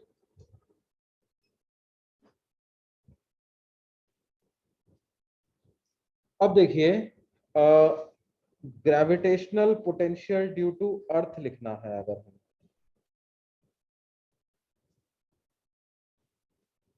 gravitational potential due to earth, तो वो कैसे लिखेंगे? अर्थ एक सॉलिड स्फीयर है, mass m, radius r। Small r मान लेते हैं क्या? डिस्टेंस फ्रॉम द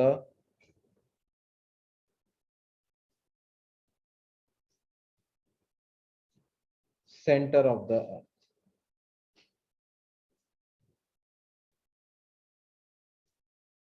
मान लेते हैं ये स्मॉल r जो है वो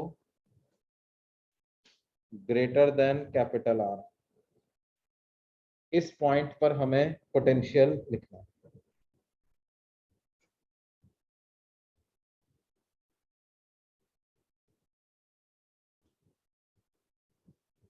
तो कैसे लिखेंगे?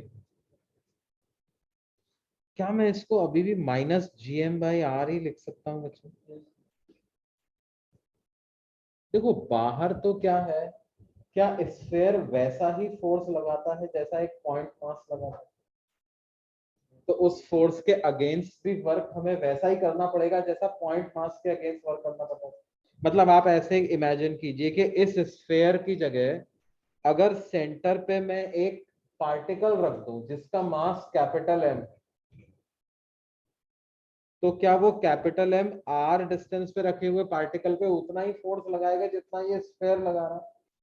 स्फीयर की वजह से भी तो force gmm by distance from centre का स्क्वायर लिखते हैं। Yes, sir. पार्टिकल की वजह से तो पार्टिकल से ही डिस्टेंस का स्क्वायर लिख देते हैं। तो क्या है, वो फोर्स सेम ही आ रहा है। तो फोर्स सेम आ रहा है तो उस फोर्स के अगेंस्ट वर्क भी तो सेम आएगा बच्चों। उस फोर्स के अगेंस्ट वर्क वर्क सेम भी आएगा। सेम आएगा। तो वो वर्क डन पर यूनिट मास को ही तो पोटेंशियल होगा। तो क्या ये वाला फॉर्मूला चलेगा भाई? कोई दिक्कत तो नहीं है किसी को, है ना? हाँ, अब अगर हमें पोटेंशियल लिखना होता कहाँ पे? At point which lie inside the earth. मतलब सेंटर से जो डिस्टेंस है वो कैसी है? रेडियस ऑफ अर्थ से छोटा।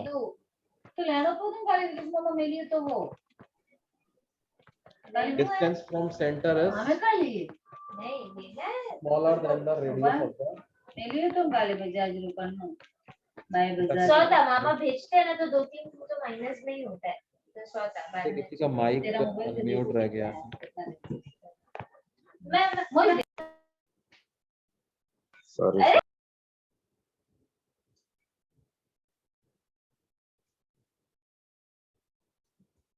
Distance from centre of earth is less than the radius, है ना? मतलब अर्थ के अंदर एक पॉइंट है, उसका पोटेंशियल लिखना है।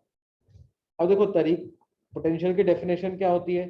1 किलोग्राम मास को इंफिनिटी से स्लोली इस पॉइंट तक लाने में जो वर्क करना पड़ेगा वो, है ना? अब देखो इंफिनिटी से सरफेस तक लाने का वर्क तो पता है हम, वो तो -gm/R लिख सकते हैं ना। अब बस जो एक्स्ट्रा वर्क लिखना है कौन सा?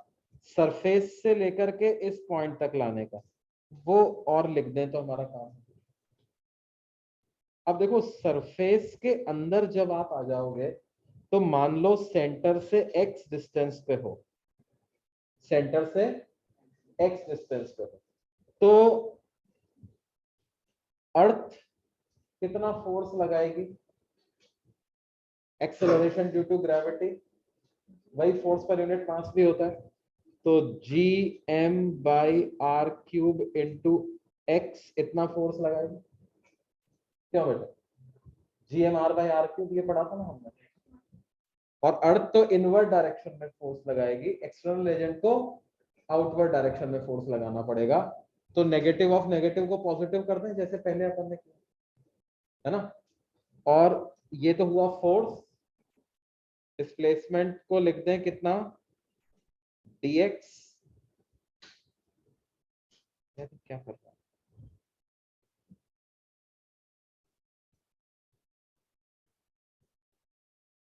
gm/r³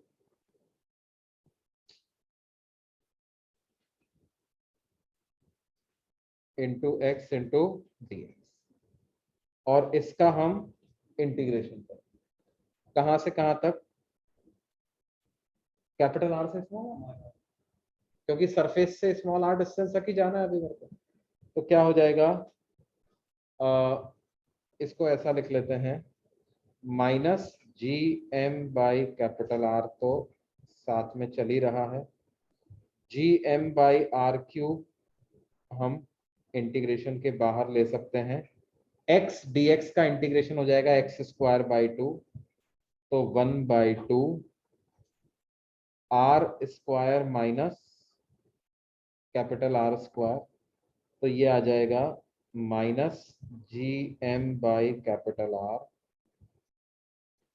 plus gm/2r³ into R² minus capital R²।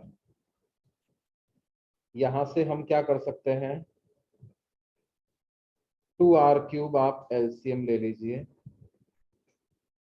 तो और माइनस gm को इंटीग्रेशन के बाहर, मतलब इस एक्सप्रेशन से कॉमन ले लो, तो माइनस कॉमन ले लिया मैं, r³ तो यहाँ पर 2r² आ जाएगा, और इधर तो क्योंकि माइनस साइन कॉमन लिया था तो माइनस प्लस बन गया, तो प्लस वाला माइनस बन जाएगा, r² सर वो माइनस न्यूमरेटर में 2r² होगा।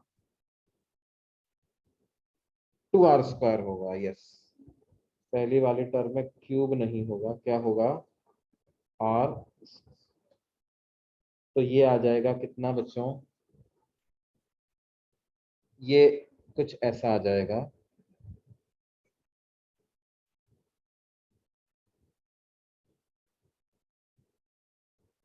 ये आ जाएगा क्या,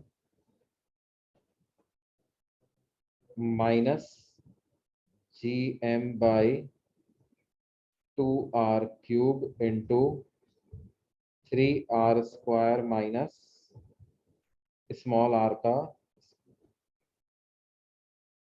ये ऐसा, ये फॉर्मूला हमें याद रखना।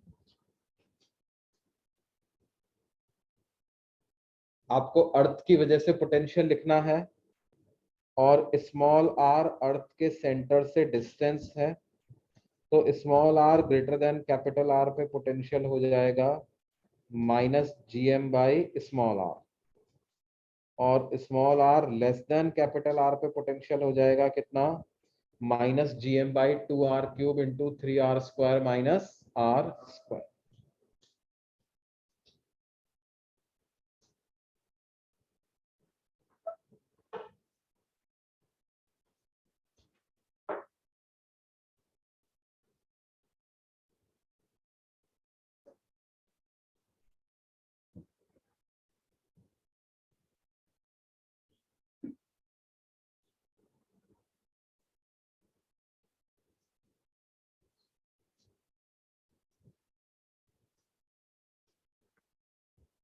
ठीक है। अच्छा, एक बार पोटेंशियल आ गया, इसका क्या फायदा है बच्चों? पोटेंशियल से पोटेंशियल एनर्जी भी निकाल सकते हैं। पोटेंशियल से क्या निकाल सकते हैं, पोटेंशियल एनर्जी। और देखो पोटेंशियल एनर्जी से फिर वर्क वगैरह की कैलकुलेशन कर सकते हैं। देखो किस तरह के क्वेश्चंस में ये हेल्पफुल रहेगा, ये देखिए। मान लीजिए हमसे कहा जाए कि आपको एक ऑब्जेक्ट को क्या करना है, अर्थ की सरफेस से उठा करके और ऐसी हाइट पे लेकर जाना है which is equal to the radius of the earth. ठीक है, स्लोली लेकर के जाना है, एक स्मॉल m मास के पार्टिकल को इतना ऊपर उठाकर लेके जाना है, कितना वर्क करना पड़ेगा। Calculate work done by external force in moving a mass small m slowly from the surface of the earth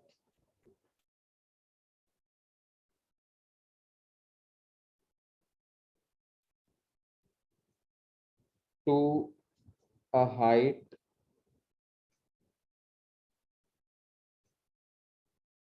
equal to the radius of the earth।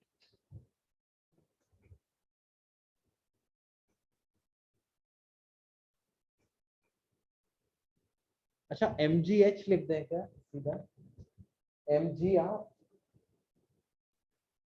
आके h हाइट तक लेते हैं, mgh वर्क करना है।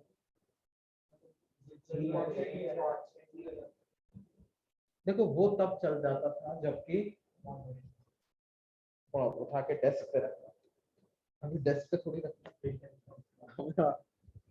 400 kilometre तक लेकर जाता, समझ रहे हैं। तो दिक्कत क्या है, क्यों फॉर्मूला वर्क नहीं कर रहा।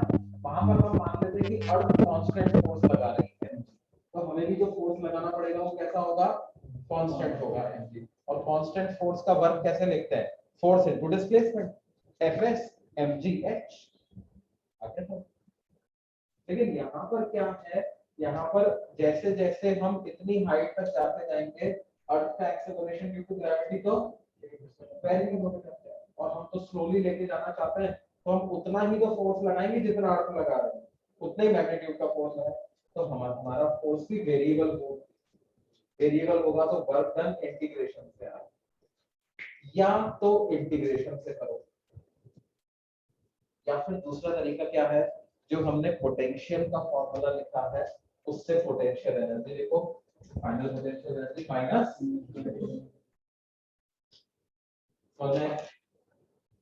तो क्या कर देंगे, इंटीग्रेशन क्यों करें भाई जब आसान तरीका अवेलेबल है, तो हम क्या कर देंगे, mgh क्यों नहीं यूज करेंगे, समझ में आया ना बच्चों।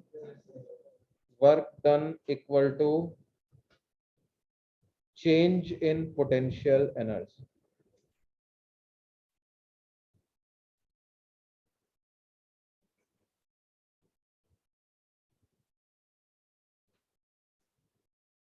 u final minus u initial, तो ये हो जाएगा minus g capital M small m by, final energy लिखते समय डिस्टेंस सेंटर से लिखेंगे हमेशा, कभी भी इनिशियल एनर्जी लिख लियो, final distance always must be taken from the center, तो कितना हो जाएगा 2r,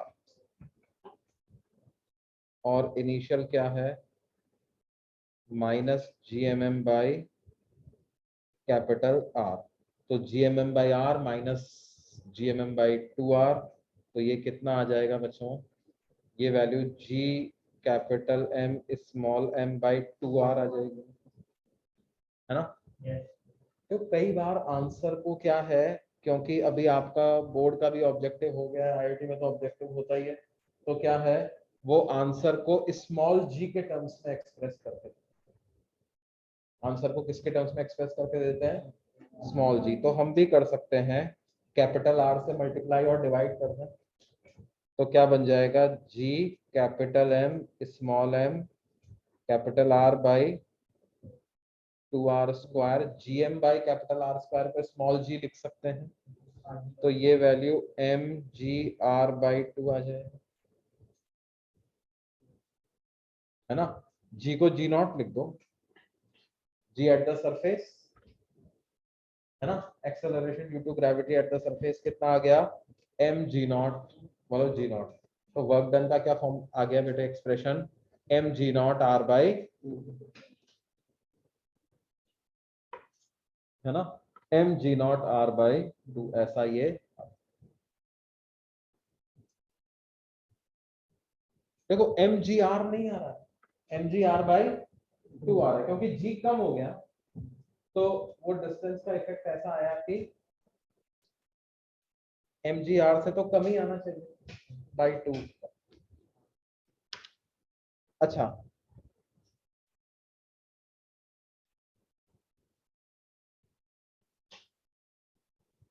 उसी तरह से अगर मान लो हमसे पूछ लिया जाए कि इस हाइट से एक पार्टिकल को मैंने छोड़ दिया, बताओ सरफेस पे कितनी स्पीड से टकराएगा,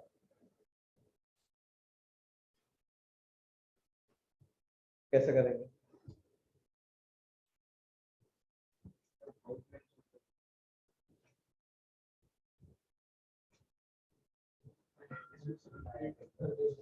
एनर्जी कंजर्वेशन, अभी कोई एक्सटर्नल फोर्स नहीं लग रहा है, अर्थ और पार्टिकल का सिस्टम में वर्क तो सिर्फ ग्रेविटेशनल फोर्स ही कर रहा है, gravitational force is a conservative force, तो मैकेनिकल एनर्जी कंजर्व कर सकते हैं। अभी हमने पढ़ा मैकेनिकल एनर्जी कंजर्वेशन की कैलकुलेशन होती है अगर कोई एक्सटर्नल फोर्स वर्क नहीं कर रहा, सिर्फ इंटरनल कंजर्वेटिव फोर्सेस ही वर्क कर रहे हैं, तो ऐसे सिस्टम की मैकेनिकल एनर्जी कंजर्व रहेगी। नीचे से ऊपर गया तो पोटेंशियल एनर्जी बढ़ी, ऊपर से नीचे आएगा तो पोटेंशियल एनर्जी कम होगी, जितनी पोटेंशियल एनर्जी कम होगी वही काइनेटिक एनर्जी में कन्वर्ट हो जाएगी। देखो, if a particle is released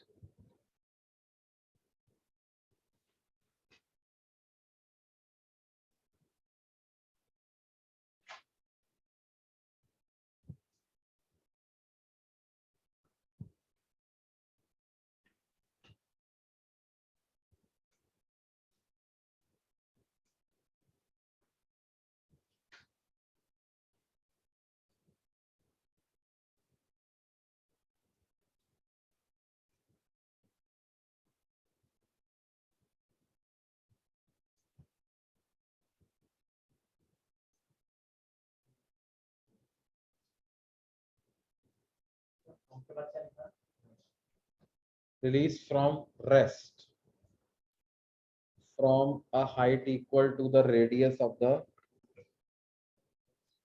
earth above earth's surface,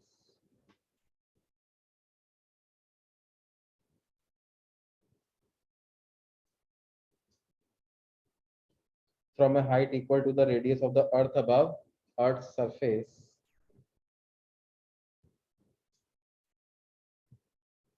then find the speed with which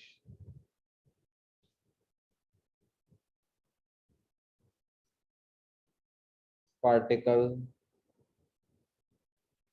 strikes the earth's surface।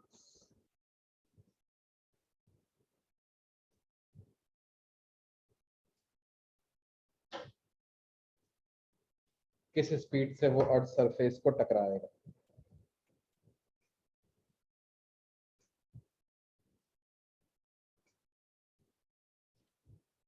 तो जैसा कि मैं बता रहा था, क्या कंसेप्ट लगाएंगे, mechanical energy conservation, initial potential energy plus initial kinetic energy is equal to final potential energy plus final kinetic energy. देखो, ज्यादा हाइट के लिए mgh वाला फॉर्मूला यूज नहीं करना है, वो माइनस gmm बाई आर वाला ही यूज करना है। तो इनिशियल पोटेंशियल एनर्जी हो जाएगी minus G capital M small M by distance from centre, that is 2r, initial kinetic energy is 0, final potential energy हो जाएगी minus GMM by capital R, final kinetic energy half mv², ये LHS में गया GMM by R minus GMM by 2r, तो कितना हो जाएगा GMM by 2r sir v equal to √2 GM/r आ रहा है। रूट GM बाई आर ऐसा। Yes sir, √GM।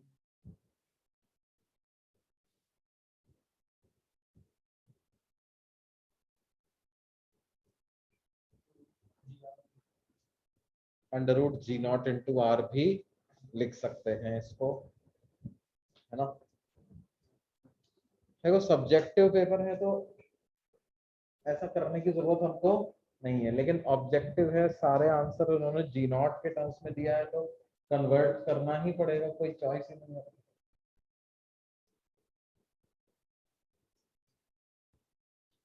क्या ये बात समझ में आ रही है? देखो यहीं से कॉन्सेप्ट आता है किसका, एस्केप वेलोसिटी। किसका? अच्छा, क्या इसका उल्टा भी ट्रू होगा क्या? उल्टा से मेरा मतलब क्या है, अगर मैं सरफेस से, अर्थ की सरफेस से इतनी वेलोसिटी देकर के एक पार्टिकल को ऊपर फेंकूं तो क्या होगा? क्या वो कैपिटल आर डिस्टेंस पे जाकर के रेस्ट पे आ जाएगा? आ जाना चाहिए ना, क्यों नहीं आ रहा? कोई बात, एनर्जी इज कंजर्व, तब भी एनर्जी कंजर्व करोगे। तो बात क्या है, जो यहाँ पर जो टर्म को फाइनल बोल रहे हो वो क्या हो जाएगी? इनिशियल। तो जो इनिशियल वाली है वो क्या बन जाएगी? फाइनल। तो काइनेटिक एनर्जी की वैल्यू क्या मिल जाएगी? 0। इतनी हाइट पे जाकर के, 2r हाइट पे जाकर, सेंटर से 2r डिस्टेंस जाकर के काइनेटिक एनर्जी 0 मिल जाएगी। क्यों बच्चे?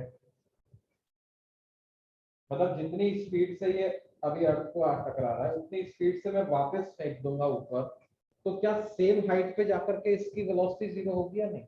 Yes. Energy is conserve, conservative force का यही तो होता है कि नहीं होता?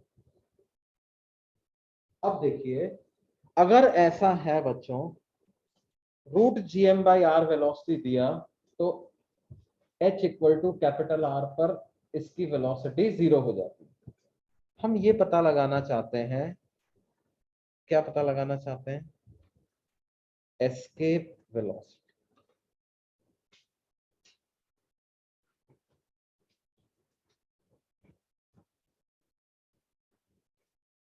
मतलब अर्थ की सरफेस से कितनी वेलोसिटी दें ताकि पार्टिकल कभी अर्थ पे वापस न आए। U minimum value of U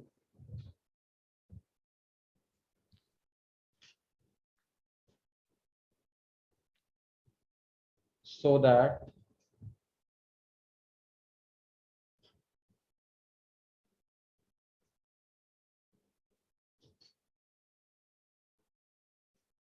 particle does not return back to Earth.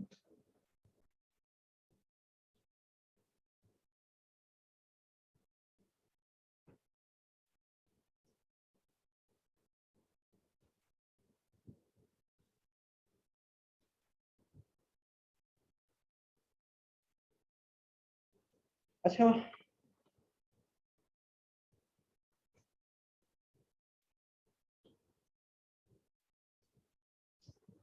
अर्थ इसको कब तक अट्रैक्ट करती रहेगी?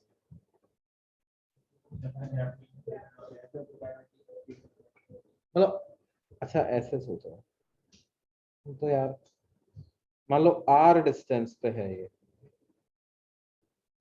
सेंटर से r डिस्टेंस पे है पार्टिकल, तो अर्थ का ग्रेविटेशनल फोर्स कितना आ जाएगा?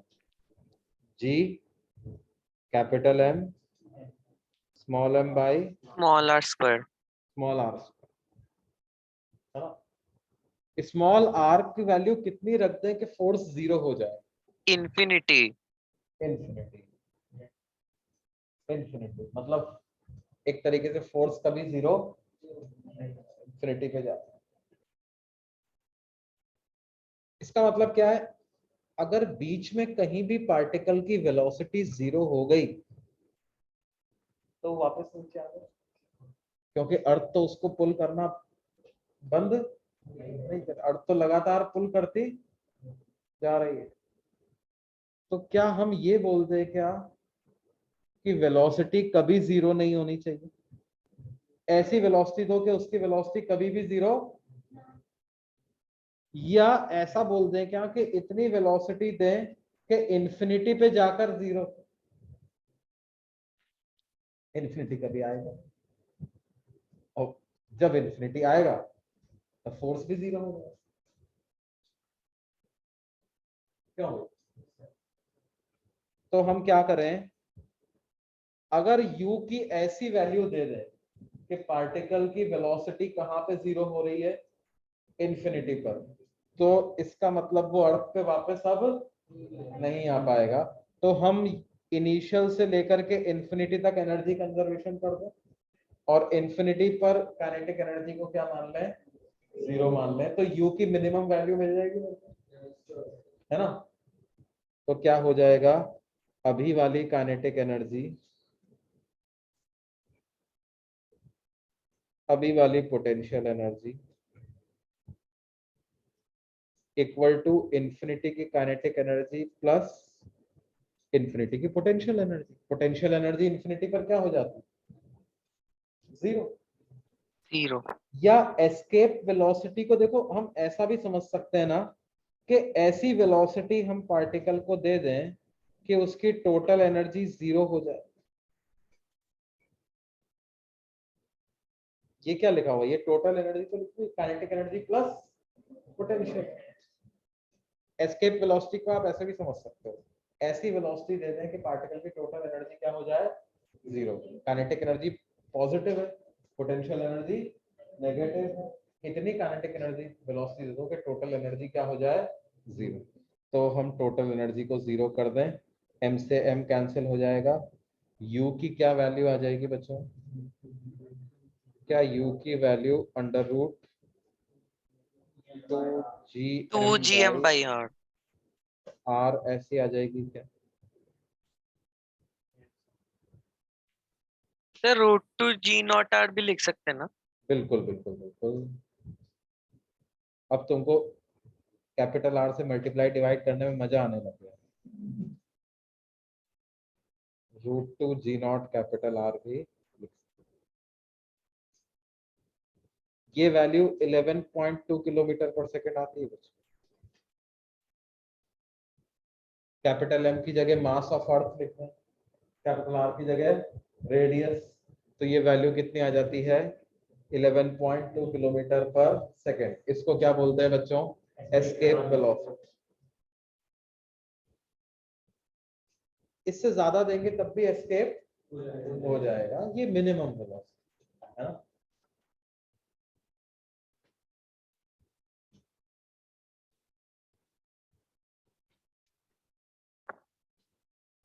But sir total energy zero कैसे हो सकता है? कंजर्वेशन। बेटे देखो, टोटल एनर्जी का वही, जैसे पोटेंशियल एनर्जी रेफरेंस पे डिपेंड करता है ना। मैकेनिकल एनर्जी क्या होती है, kinetic energy plus potential energy. Potential energy. अब क्या है, हमने पोटेंशियल एनर्जी के लिए रेफरेंस इंफिनिटी लिया होगा, मतलब इंफिनिटी पे पार्टिकल पहुंच गया तो इसका मतलब हम बोल देते हैं कि उसकी पोटेंशियल एनर्जी क्या हो गई, जीरो। ठीक है, और जस्ट पहुंचा है, छोटी सी वेलोसिटी से पहुंचा है, तो मतलब काइनेटिक एनर्जी भी क्या हो गई, जीरो। इसका मतलब क्या हो गया, इंफिनिटी पे पहुंचने के लिए क्या हम बोल सकते हैं कि मिनिमम एनर्जी जो चाहिए वो जीरो चाहिए। इंफिनिटी पर पहुंचने के लिए देखो, इंफिनिटी पर पोटेंशियल एनर्जी की तो वैल्यू फिक्स कर दी अपन ने, क्या हो गई, zero. And kinetic energy is something which is greater than और equal to zero. That means minimum energy at infinity is zero, and total energy is same everywhere. अगर particle सिर्फ ग्रेविटेशनल फोर्स के influence से move कर रहा है तो total energy तो सब जगह सेम है। तो आप चाहते हो कि पार्टिकल के पास इंफिनिटी पे पहुंच जाए, मतलब एनर्जी 0 या उससे ज्यादा हो जानी चाहिए वहां पे, तो शुरू में ही उसको एनर्जी इतनी देनी पड़ेगी ना, क्योंकि टोटल एनर्जी तो कंजर्व्ड है। समझ में आ रही बात बच्चों? Yes sir. तो ये क्या है, ये हमारे मानने के ऊपर है। अगर मैं इंफिनिटी पर पोटेंशियल एनर्जी को 0 नहीं मानता, कुछ पॉजिटिव वैल्यू मान लेता 1000 जूल, तो एस्केप कराने की कंडीशन क्या हो जाती? Total energy should be 1000 joule,